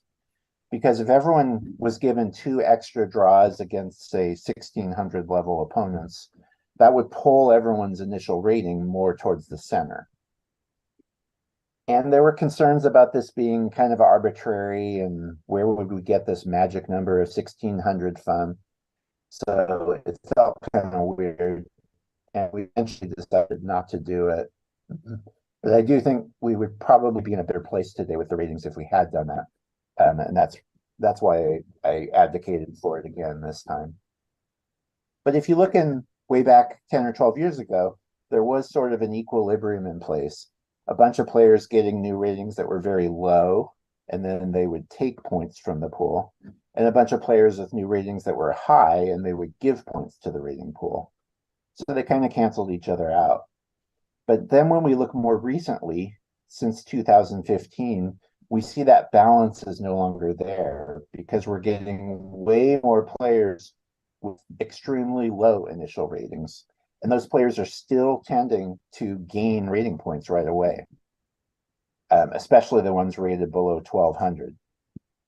So now the net result is kind of this factory of new ratings that are inflicting a strong and consistent deflationary effect on the whole rating pool. Each month there's more players coming in and taking points away from the pool. So the deflation, or maybe we could call it a downward expansion of ratings, either way, it never stops. You know, there's a thought that hopefully the ALO system is self-correcting and we just need to be patient and let it do its thing. But I feel really strongly we can't just be patient and hope it gets better, because I'm quite confident it will just keep getting worse until we somehow break this pattern and make some major changes to counteract all the existing deflation and this ongoing deflationary effect. So that's what was some of the thought behind these suggestions. First of all, that we apply a compression to lower rated players and then seal them off at a minimum of 1400. That's numbers 1 and 2 here, as well as introducing the 2 hypothetical draws into the formula for calculating new ratings, which is 3B. And we also suggested making that initial calculation more symmetrical so that new players with plus scores can get their actual performance rather than just half of K times the plus score. And that's also probably more susceptible to generating really high initial ratings. And so that's why I suggested this 2200 maximum, but I don't think that's currently in the formula. So really all these changes should work together to counter the deflation as much as possible, in addition to making ratings more accurate. But the last recommendation I want to talk about, and this also works as a counter against the deflation, is this idea of reverting the 400-point rule back to how it was a couple of years ago, number 4. So I did some analysis on this. So despite the name 400-point rule, the only games that are really pertinent to the 400-point rule are the ones with an ALO difference of 412 points or more, since that's when the expected score reaches 93% or higher in the tables. So I invented this term extreme ALO difference to refer to just those games with a 412 or more rating point difference. And what I did was to look back at various eras, again, since the 400-point rule was enacted, to see if there's evidence of stronger players unfairly benefiting or suffering on average from the 400-point rule. What we can do is go back through all those extreme difference games and see what the expected score would have been if various rules had been in place back then. So for example, under the traditional 400-point rule, the expected score for all those games would be 92%. Or if the current rule with a maximum of 1 upgrade had been in effect, the expected score is typically a little higher, 93, 94% on average. And finally, there's also the option to just not have a 400-point rule at all, in which case the expected score would come straight from the ALO tables, and sometimes it's much higher than 93 or 94%. So as an example, let's start with 2010 and 2011 here. This is the first couple years after it changed from a 350-point rule to a 400-point rule. There were about 72,000 games with these extreme ALO difference, and about a quarter of them, about 17,000 games, were ones where the higher rated player was rated 2400 to 2799, so IM, GM level. And on average, the higher rated player scored more than 95% in those games, even though their expected score was only 92%. And even the 1 upgrade rule wouldn't have been good enough back then, since the expected score would just be 93%. So it looked like the best approach to match how the IMs and GMs were performing in these games would actually have been no rule at all, since they were able to exploit this rule pretty significantly back then. And that's why this cell is color-coded yellow, to show that no rule at all looks like the best option. So then we go 6 years into the future, 2016 and 17. And by now, probably partly because of the deflation, these strongest players were only able to score about 94% in these games. And so the best formula for expected score 6 years ago would actually be the rule in its current format, where you can only benefit from one upgrade per tournament. As you can see, that is a 93.8% expected score, which is very close to what they actually got. And so that's why this cell is color-coded red. And then we move over to the present day with games from the last couple of years. And we see that once again, the strongest players are not dominating the lower rated players as easily as before. They only manage a score of 92% these days. So in recent days, the traditional 92% rule would actually have worked best of all, since the expected score is much closer than is the case for the other options. And that's why this one is color-coded blue. But of course, the rating list spans such a large range of ratings that the 400-point rule applies to a lot of weaker rating favorites as well, even untitled rating favorites. So we can expand this out to include those games as well. And then to me, the story becomes much clearer. When the higher rated player is 2,000 to 2399 or lower than 2,000, it's always been true that the best approach for expected score is in fact the traditional 400-point rule with unlimited upgrades to 92%. And really, you can look at all of these different scenarios, and it's always true that the actual score by the rating favorites was 92%, or in some cases much lower, particularly in recent years. And so that's why all of these got color-coded blue by this approach. And also I added the totals row here, which includes all the games. And in these cases as well, the expected score that's closest to the actuals would be to go with the traditional 400-point rule. So you would think this is a pretty easy recommendation based on these numbers to follow all the blue and just say we should revert the 400-point rule to its pre-2022 state. But it's important to remember, I'm also advocating a compression together of the ratings. And if we do that, it changes the situation a bit for the 400-point rule. So in the time frame since 2010, the bottom of the rating list has filled out with lots of players. And so it shouldn't come as a surprise to hear that there's more extreme ALO difference games now than there ever were before. The white bars over on the right tell us what the percentages are. And in the last several years, 14% of games had ALO differences so large that they qualified for this rule. However, if we do a compression, then lots of the ratings will move closer together. And so we won't have nearly so many games with extreme differences.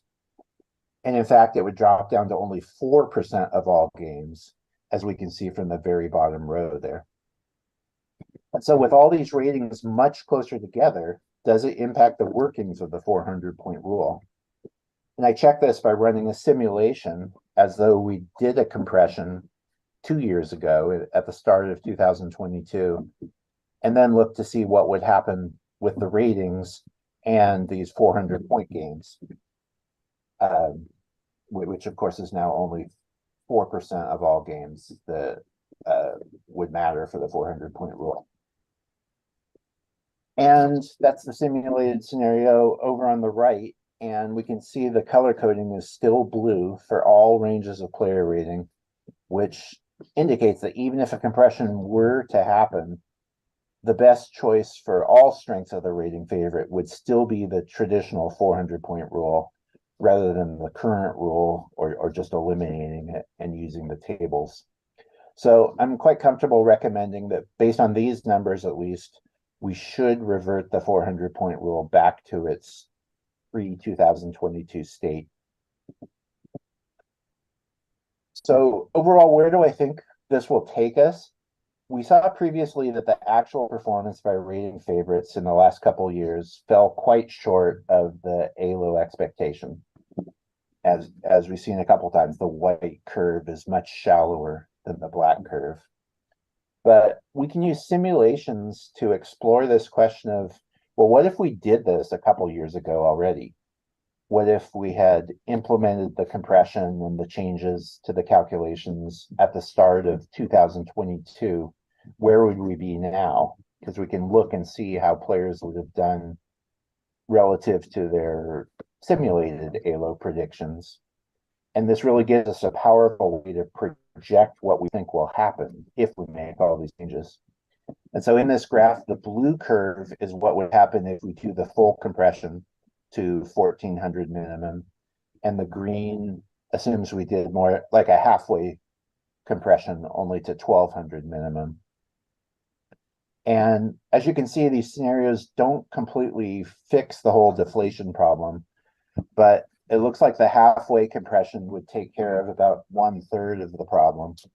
And the full compression to 1400, like I'm recommending, would probably take care of about 2/3 of the problem. And I really think there's every reason to expect this is what will happen if we roll out these changes at the start of next year. So I still feel strongly that this is what we should do as soon as possible. One last thing, as Sabrina mentioned previously, is rapid and blitz. The bulk of my analysis pertained to the standard rating system, but as far as I can tell, everything I've said about standard ratings would apply equally well to rapid and blitz. As you can see from these three graphs, we have the same sort of behavior across all three systems. Where there was already a problem 8 or 10 years ago, as shown by the blue curves, then it got worse over time, as shown by the green curves. And it's quite problematic when you look at the white curves, which represent the last few years of games. And so I really think the situation for rapid and blitz is quite similar to the situation for standard. And my suggestion is that we roll out these same changes to rapid and blitz at the same time as we do them for standard. I also want to call attention to one small difference across the three systems here. You can see that the white line is actually a little shallower for rapid and blitz than it is for standard. For example, at a 500-point rating advantage, the rating favorites are scoring about 85% in standard, compared to 83% in rapid and 82% in blitz. And to me, this says it's even more important to revert the 400-point rule if we're rolling out changes to rapid and blitz as well, because the chaos of rapid and blitz makes it even harder for the extreme favorites to even approach scoring 92%. So I don't think we should make it even harder on them by staying with the current rule where you only get one upgrade per tournament. And that's it. That's my summary. So sorry to go through it fast, but I had a lot to cover. Expect there's comments out there. Yeah, there are a few people, I think, waiting. I appreciate that. Yeah, I think Nick, but I'll go in order if I've seen the hands. Otto. Yes, thank you. Thank you for the presentation. It was very interesting. The Norwegian Chess Federation is very concerned about unrated players. And we know that the fact today is that only 64% of the players attend to FIDE-rated tournaments are FIDE-rated. So I think FIDE is now the only chess playing platform that does not offer rating list for all its players. And I did a lot of simulation. I got access to the 35 million games or what it was, and did a lot of simulation on that data, and actually it was interesting. But in the simulation I sent to Qualification Commission this autumn, I proved that it's possible to remove the rating floor and still have a very good rating system. Actually, I think I tried to show that the rating system would be even more stable if all players had rating.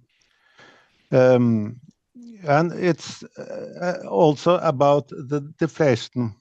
I think, or what I tried to prove is that, yes, I think the compression of rating is okay, but it doesn't stop the deflation.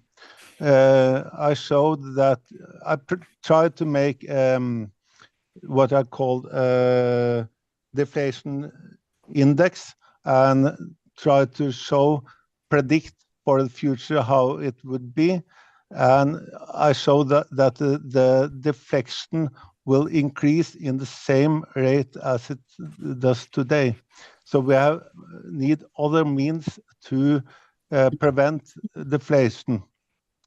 And actually, I don't like to add two virtual player with 1800. I think that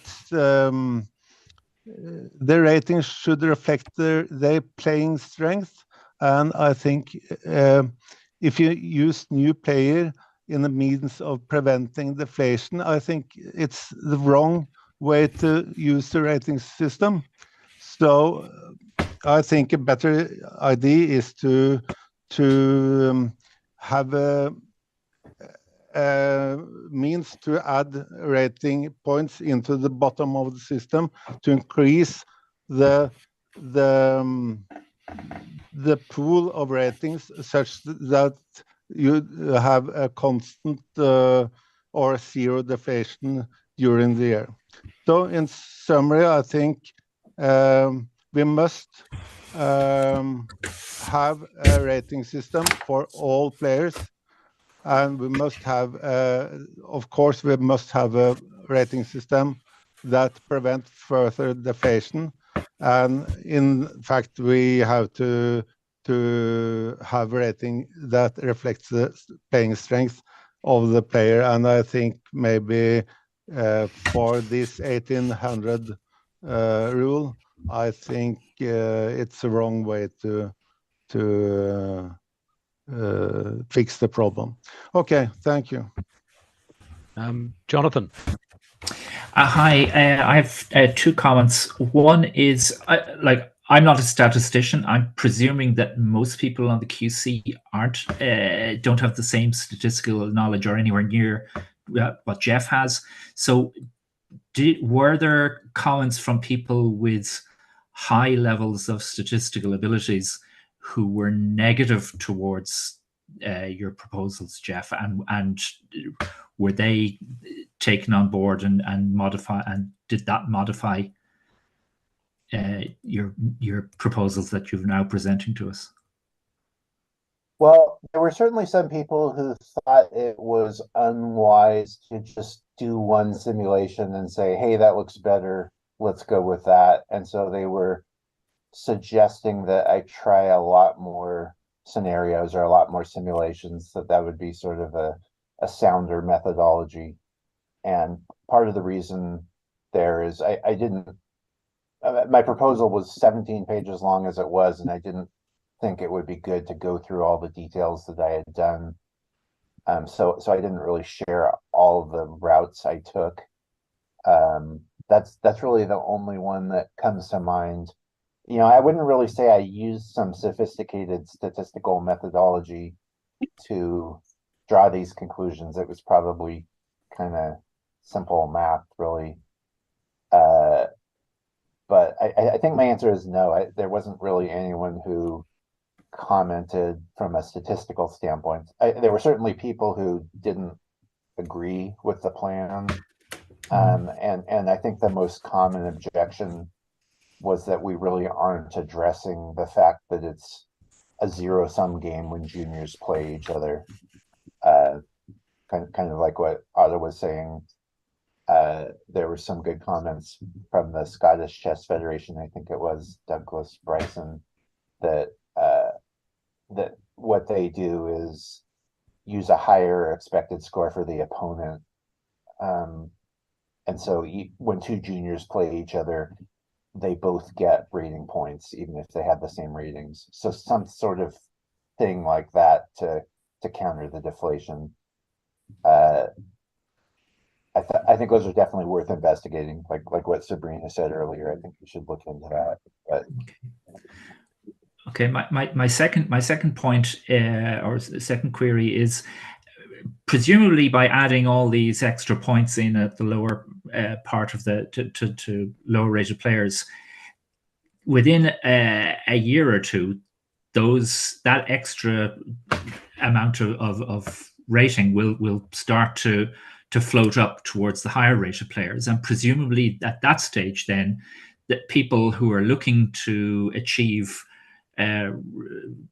like 2400 for IM title or 2500 for GM title, there will be more players achieving those rating thresholds and therefore getting titles. Is that something that has been considered by the Commission, or and it is the view of the Commission that's good, or is it bad, or it's just is? Well, I can't speak for the whole Commission, but I can say that yes, that's intentional. We're kind of messing with people's ratings below 2000 and not messing with the professional players or title players nearly as much. The impact on them is indeed going to be more indirect, like you're saying. Eventually, these extra rating points will propagate past 2000 a little bit. I have simulated that in a lot of detail. I tried pretending the compression had happened in 2022. I tried pretending it happened in 2017 and sort of looked at what would happen over the next several years. And it's not really like this flood of higher rated players. Each 100 points you go up, there's lesser and lesser impact from this. But in general, my thought on it is we're really just getting these players' ratings over to where they should be, based on their performance. It's what they deserve. There will be some people who qualify directly for titles with this happening, because there'll be some people who in the 18s and 19s cross the threshold there. And my feeling is that's good, that those people have already demonstrated their strength by getting an 1800 rating in this environment. They've demonstrated they really probably are 1880 or whatever the conversion is. So yes, I simulated it. I reported on the numbers in what I would think would happen. And definitely we'd see a big jump in the 2000s in the next year. Not so much 2100s, 2200s, but it will make its way up to the top eventually, yes. Okay, thank you. Sure. Nick. Thanks. I have two totally separate strands. So if I can start with the first one, which is the general approach and the one-off revision. I think the one-off revision is something we have to do because something has clearly gone wrong. That is obvious. And we're in the happy position that we can blame it on COVID and lockdowns, which is 50% true. But the biggest problem, which isn't going to go away, is that federations aren't reporting results. And ever since I got involved with FIDE, there's been pressure from above. First it was, oh, inflation's terrible, you've got to sort it out. Then it was deflation's terrible, you've got to sort it out. But the basic problem is that we're not getting enough data. And we've got all of these Indian juniors who are really good, and they're grossly underrated. and they play 20 rated games a year. You say, what? How are they getting so good playing 20 games a year? Well, they're not playing 20 games a year. They're playing 200 games a year, 20 of which are rated. And until we can fix that, and I don't know how to fix it, I don't think it's QC's job, but I've bleated to the FIDE Council, the PB, about it. Until we can fix that, or unless we can fix it, in a few years' time, we'll be back here having the same discussion, and we won't even have COVID as cover. But that is our basic problem, that there are so many players coming into chess who are getting better faster than their rating can keep up. And I don't know whether it needs financial inducements. Well, some federations have financial disinducements, if that's a word, like the one I live in. But mostly it seems they just can't be bothered, and it's really annoying. So that's why, for instance, in the US, they've got an excellent rating system, which I think gives a pretty decent estimate of how strong their players are, whereas their FIDE ratings are all over the place, because most of their USCF rated games don't get FIDE rated, and it's true all over the world. So if QC has any influence over FIDE Council, or Management Board, please try to get them to do something to get more games rated. And it doesn't cost much. It can't be that. I don't know what it is. Anyway, sorry, that's my particular rant on that subject. Does anyone have anything to say about that?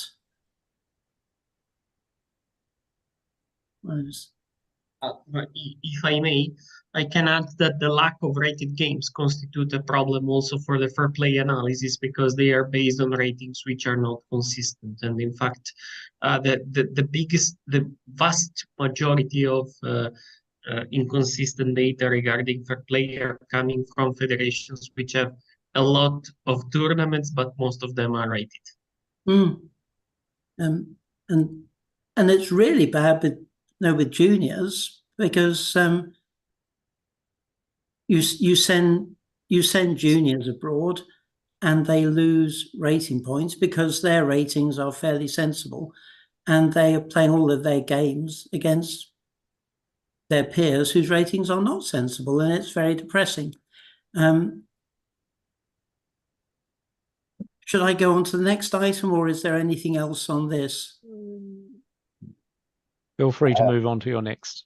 I do have one thing, actually, Nick, if I could say.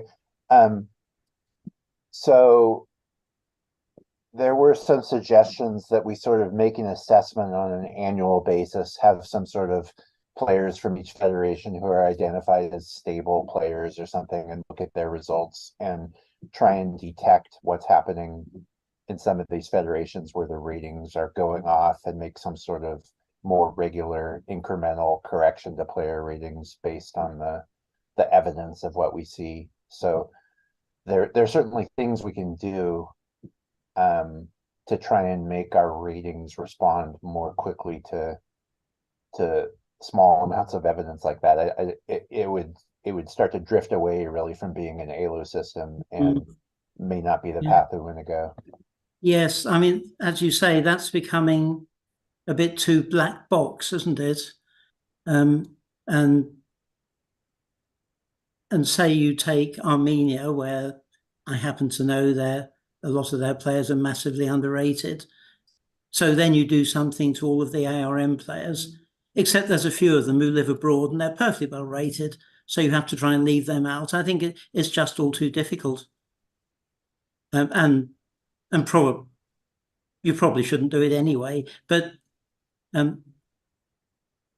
mean, going much deeper, I don't know how many people here remember the Kaggle contest, where people were allowed complete black boxes. They could take anything into account. And I was amazed how much better their results were. I thought, oh, will it make won't make much difference. But it turned out, if you take into account the fact that some players might do better on a Tuesday, it actually improved the accuracy of the system. Well, we can't do that, and I don't want to, because a trademark of our system is it's very simple. But it does seem you can't have both.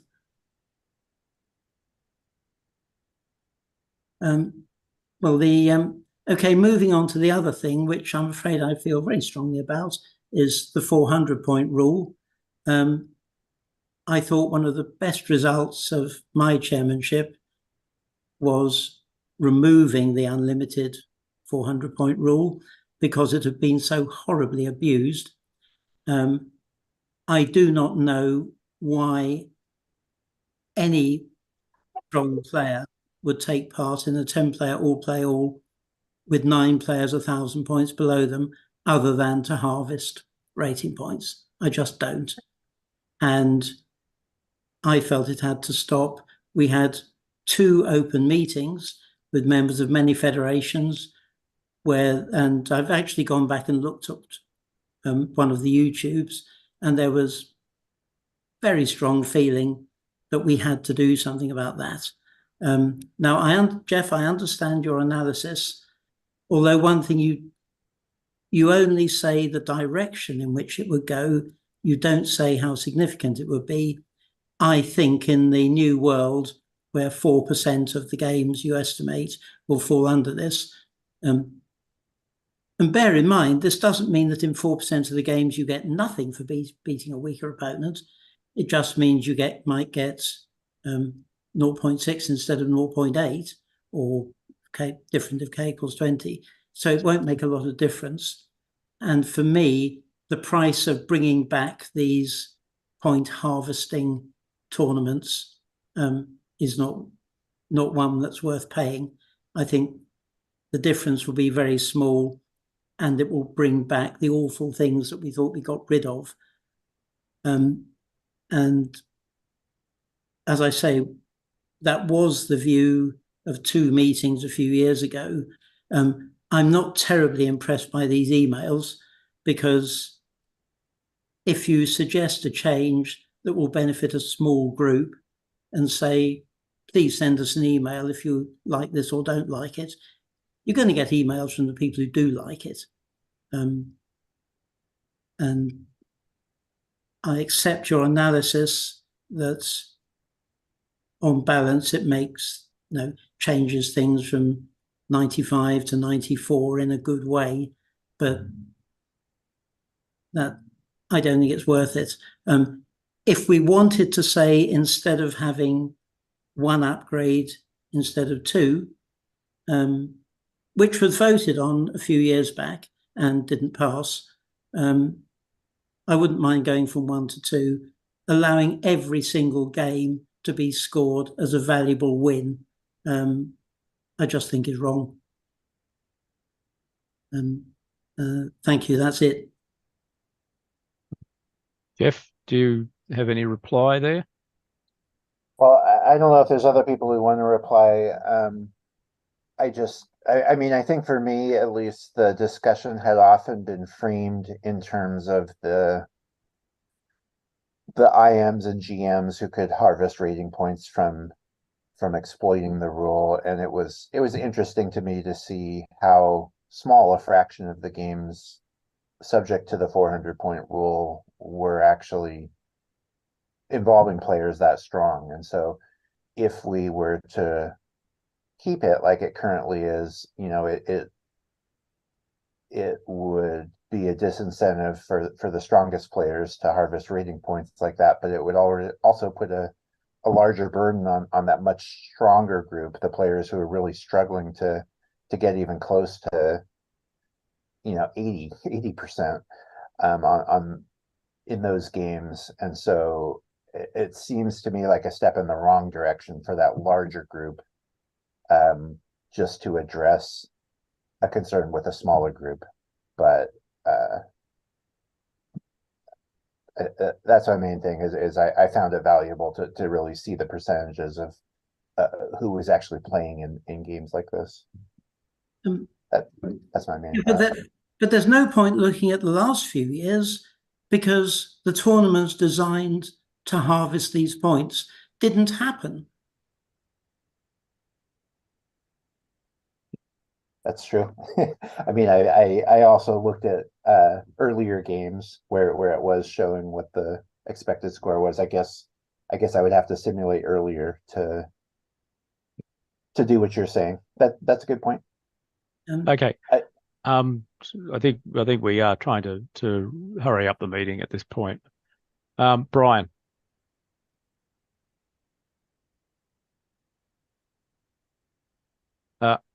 Brian, we can't hear you. We can't hear you.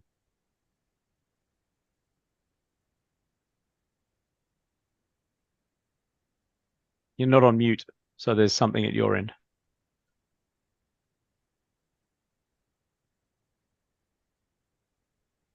No. No. Okay. Pierre. Okay. In the beginning, Mr. Illo used a normal. Currently, we're using a logistic distribution. And my question is, the proposal is excellent to match the data to LO expectation, but what confidence level can we have in this expectation? Is it really logistically distributed, or maybe is it something else that we don't know yet?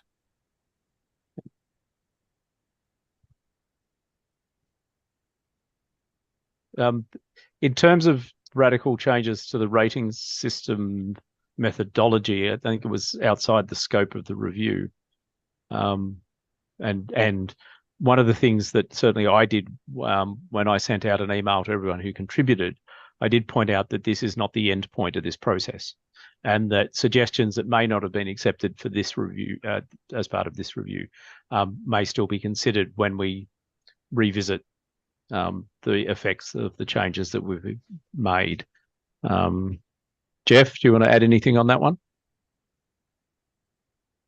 My impression was there wasn't a huge difference. It wouldn't make a huge difference between normal or logistic, but no, it's not really something I've looked into very much, so I can't really comment intelligently on it. Yep, may I say something about that? Yeah, well, Brian's, yeah, okay, very quickly, Nick, because Brian's waiting to attempt to answer that point, which is that, yes, I have looked at it. There is a distribution, clearly, and it is not normal. I considered calling it the false distribution because nobody else has. And it works perfectly well within plus or minus 2 standard deviations. Anti-cheating have assumed it works perfectly well 4 or 5 standard deviations out, which is utter rubbish because it obviously doesn't. So no, it is not a perfect normal distribution. Okay, Brian. Hi, sorry about the technical difficulties. So I am just got one comment on Nick's point about US FIDE rated tournaments, since he made a comment about our tournaments. In the past year, we've had tripled our FIDE ID number of generations, and also we have doubled our FIDE number of rated tournaments, and probably even more if I did the year-to-year count. And we've also basically in our open tournaments, we've also have rated other sections or other part of the tournaments or festivals, so to speak. So we're talking open section under 22, under 2000 rated, and also master, expert, and class A. This is also, we have also seen an uptick in also our national arbiters.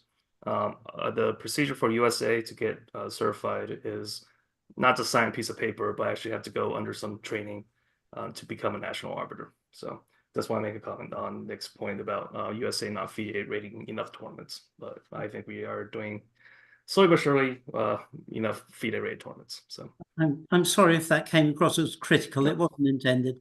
No, it's all.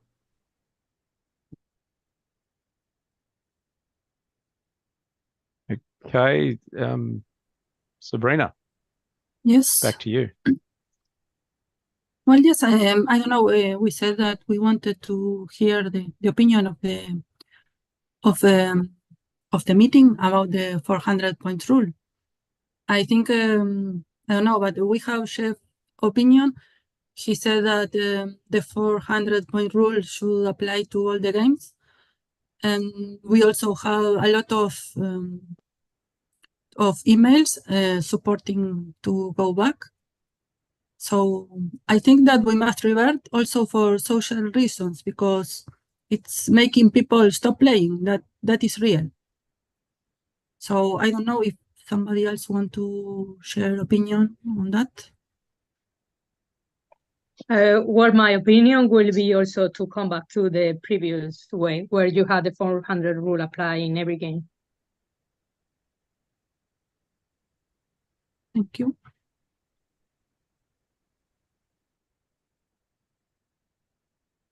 I support 400-point rules for social reason, as you say. Grandmasters should be playing in open tournament. If you go in tennis, you'll see that a top player is often player without world ranking. That's not dangerous for them.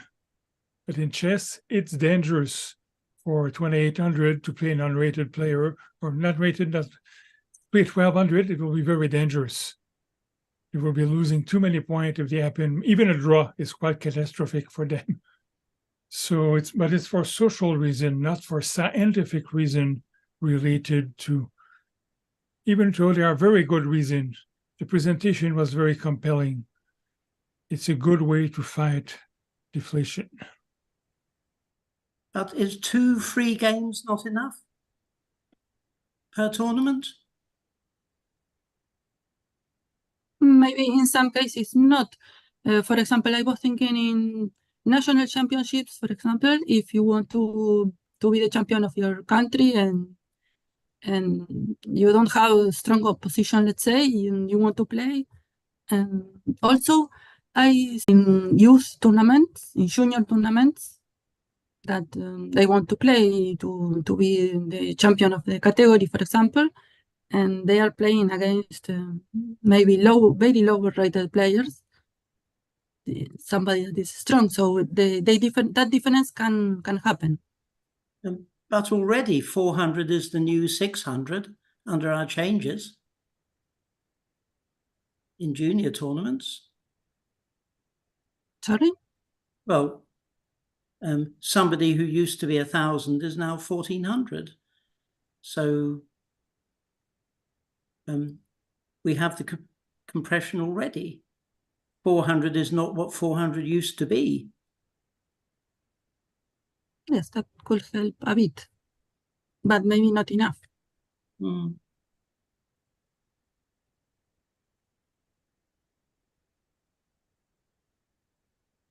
Yeah, I mean, if we were able to completely eliminate the deflation by this compression, then everything would be great. But we're really not able to, primarily because it stops at 2,000. So there's still stretchiness of the ratings up higher that is a problem still. Yes, I think that, yes, Chef, you suggested that now it's like to revert is required, but maybe we can reassess again, and maybe in 2 years we say, okay, we don't need it anymore, or in 4 years, I don't know. But it's like now the feeling is that we should go back.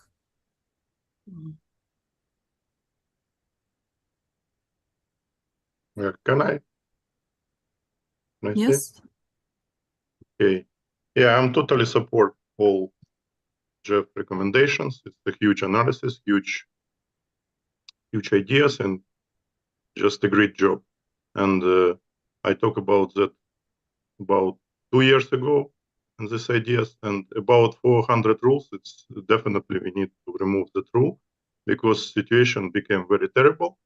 Not for GMs, like for example, for youth championship, like under 10, under 12, under 8 champions, they lose rating.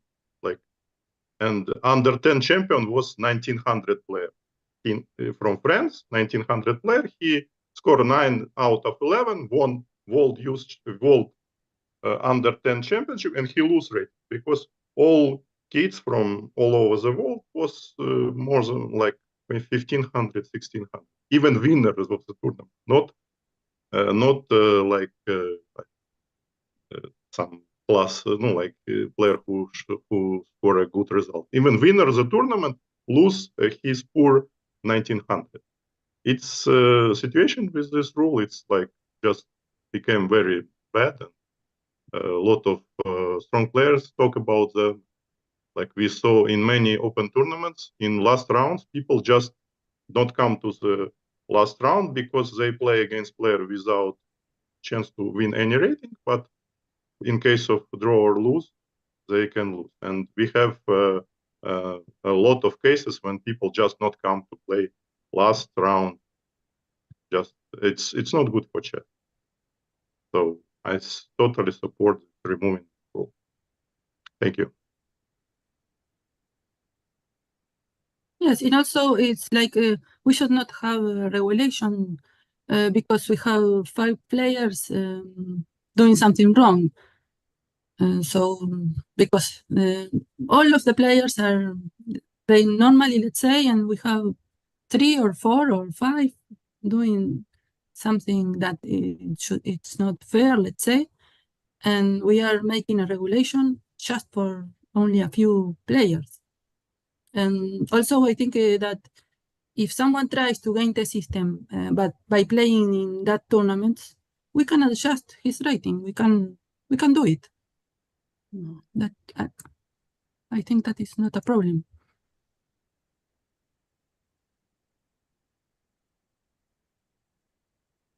Sean, I don't know if we have something else. Because we are past the time. Yes, we've run over time. Partially my fault. Just check.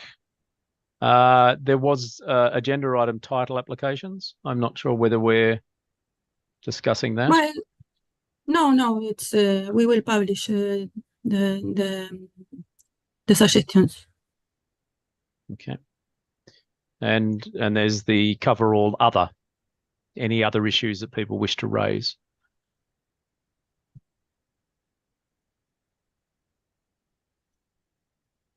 I have a question about the transgender we quit. Yes. Okay. It's more a reaction on the comment of Marco Biagioli. His comment was rating officers should send a governmental document in order to prove the gender. But the transgenders themselves have problems that they have to prove their gender, that they are on list, etc. While 99.9% of the other players don't have to do that. So they find this a breach on, I don't know which, article of human rights. The Belgian Chess Federation does not all support the direction that FIDE is going. Requesting of governmental documents, etc., and categorizing the transgenders.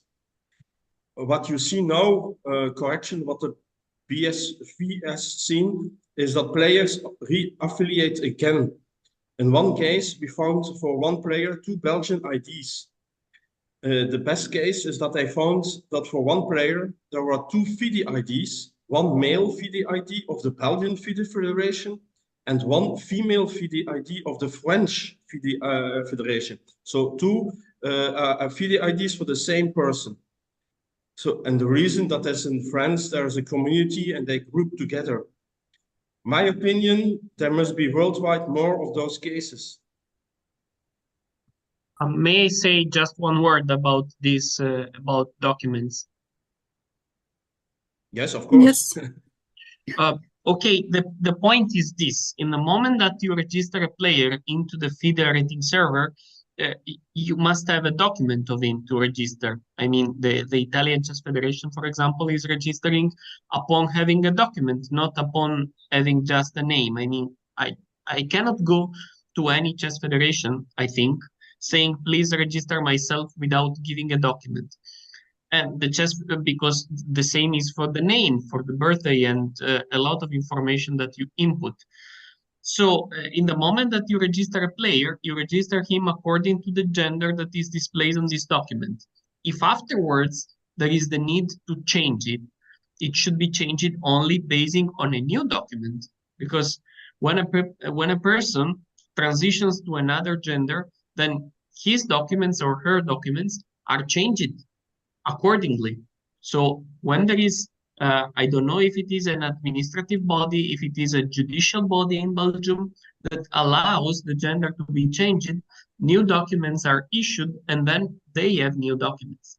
The only problem happens when federations are registering people that are not under their jurisdiction. For example, if the Italian Chess Federation would register Austrian players, so that we cannot check if their documents, because they are not Italian documents. The only case is that this should happen is when someone has a double citizenship, so they have double passports and they are registering once to a chess federation and once to another chess federation with different documents. But these cases should be limited. And in general, there shouldn't be people registered without showing documents in advance. This is the theory, Marco. The practice is that when players play in tournaments, the tournament report was sent to the FRS, and FRS creates immediately FIDE IDs. So there is no document involved in this process. Okay, in Italy we are requiring, but maybe there are other practices. In general, it is good practice if there is a person which is unknown to the chess federation to ask for documents. Okay, thank you, Luke. This is a difficult issue in that that you've raised, and separating my own personal opinions from in a sense the legal position FIDE has taken. Essentially, I think that and Nick, you were part of this original discussion, weren't you? Yeah. Yeah, was the approach just generally a legal one rather than a other considerations, essentially? Oh, absolutely. It was just, how can we do something that won't get us criticised from all sides, which they may not have succeeded. I was going to say that may not have been the what you achieved. Jonathan, you have your hand up. Just very quickly, one thing to respond to Marco. In Ireland, we don't have a national identity card like in some countries in Europe and elsewhere. And we don't ask our members, when new members to come up, and they don't have to show a passport, they don't have to show a driver license, they don't have to show a birth cert. We trust them, and I don't think we've ever had a problem with that. So that's first thing. Second thing is I think the Norwegian Chess Federation has a motion going forward to the Congress about the General Assembly about this issue of transgender people not having to have a legal paperwork from their government showing their change of gender. So that's all I have to mention. So I guess this will eventually iron its way out through the system, and then I presume QC will follow whatever is the General Assembly says should happen. Yep. Okay. Pierre.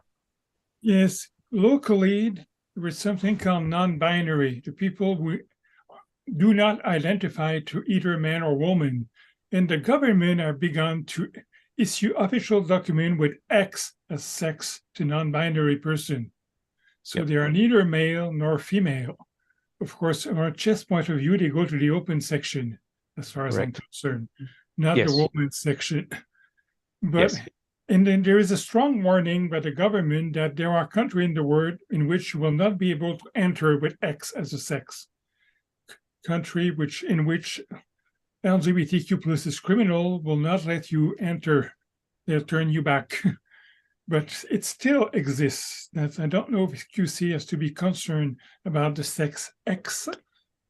As far as I'm concerned, you just play in the open section and there's no problem. But that's another possibility, sex X. I don't have a sex. Those when see me in person, like I think Roberto Takis, no, I wouldn't pose as a woman. even if I try very hard. But that's a new reality we have to live with as arbiter and federation. Some have X as 6. I mean, and part of this issue is that we can only get so far ahead of essentially the legal issues here. We, as much as chess, as some people have said, has the power to change the world, there are some things even beyond our control. But there are only 2 genders in FIDE for practical purposes, F and not F. That's all that matters. Either you can enter female events or you can't. So I don't think we need to look further than that. I agree with that, because I always send them to the open section. So we both have the same opinion. If you have no sex, go to the open section. Yes. And I've actually suggested getting rid of M. It serves no purpose.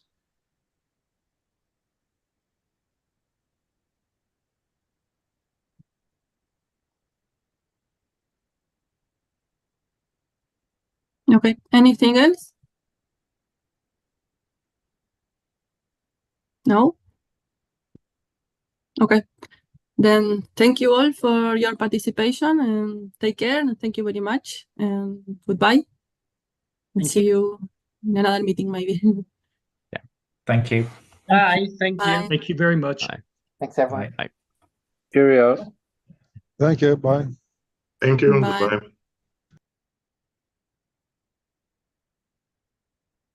Thank you. Bye.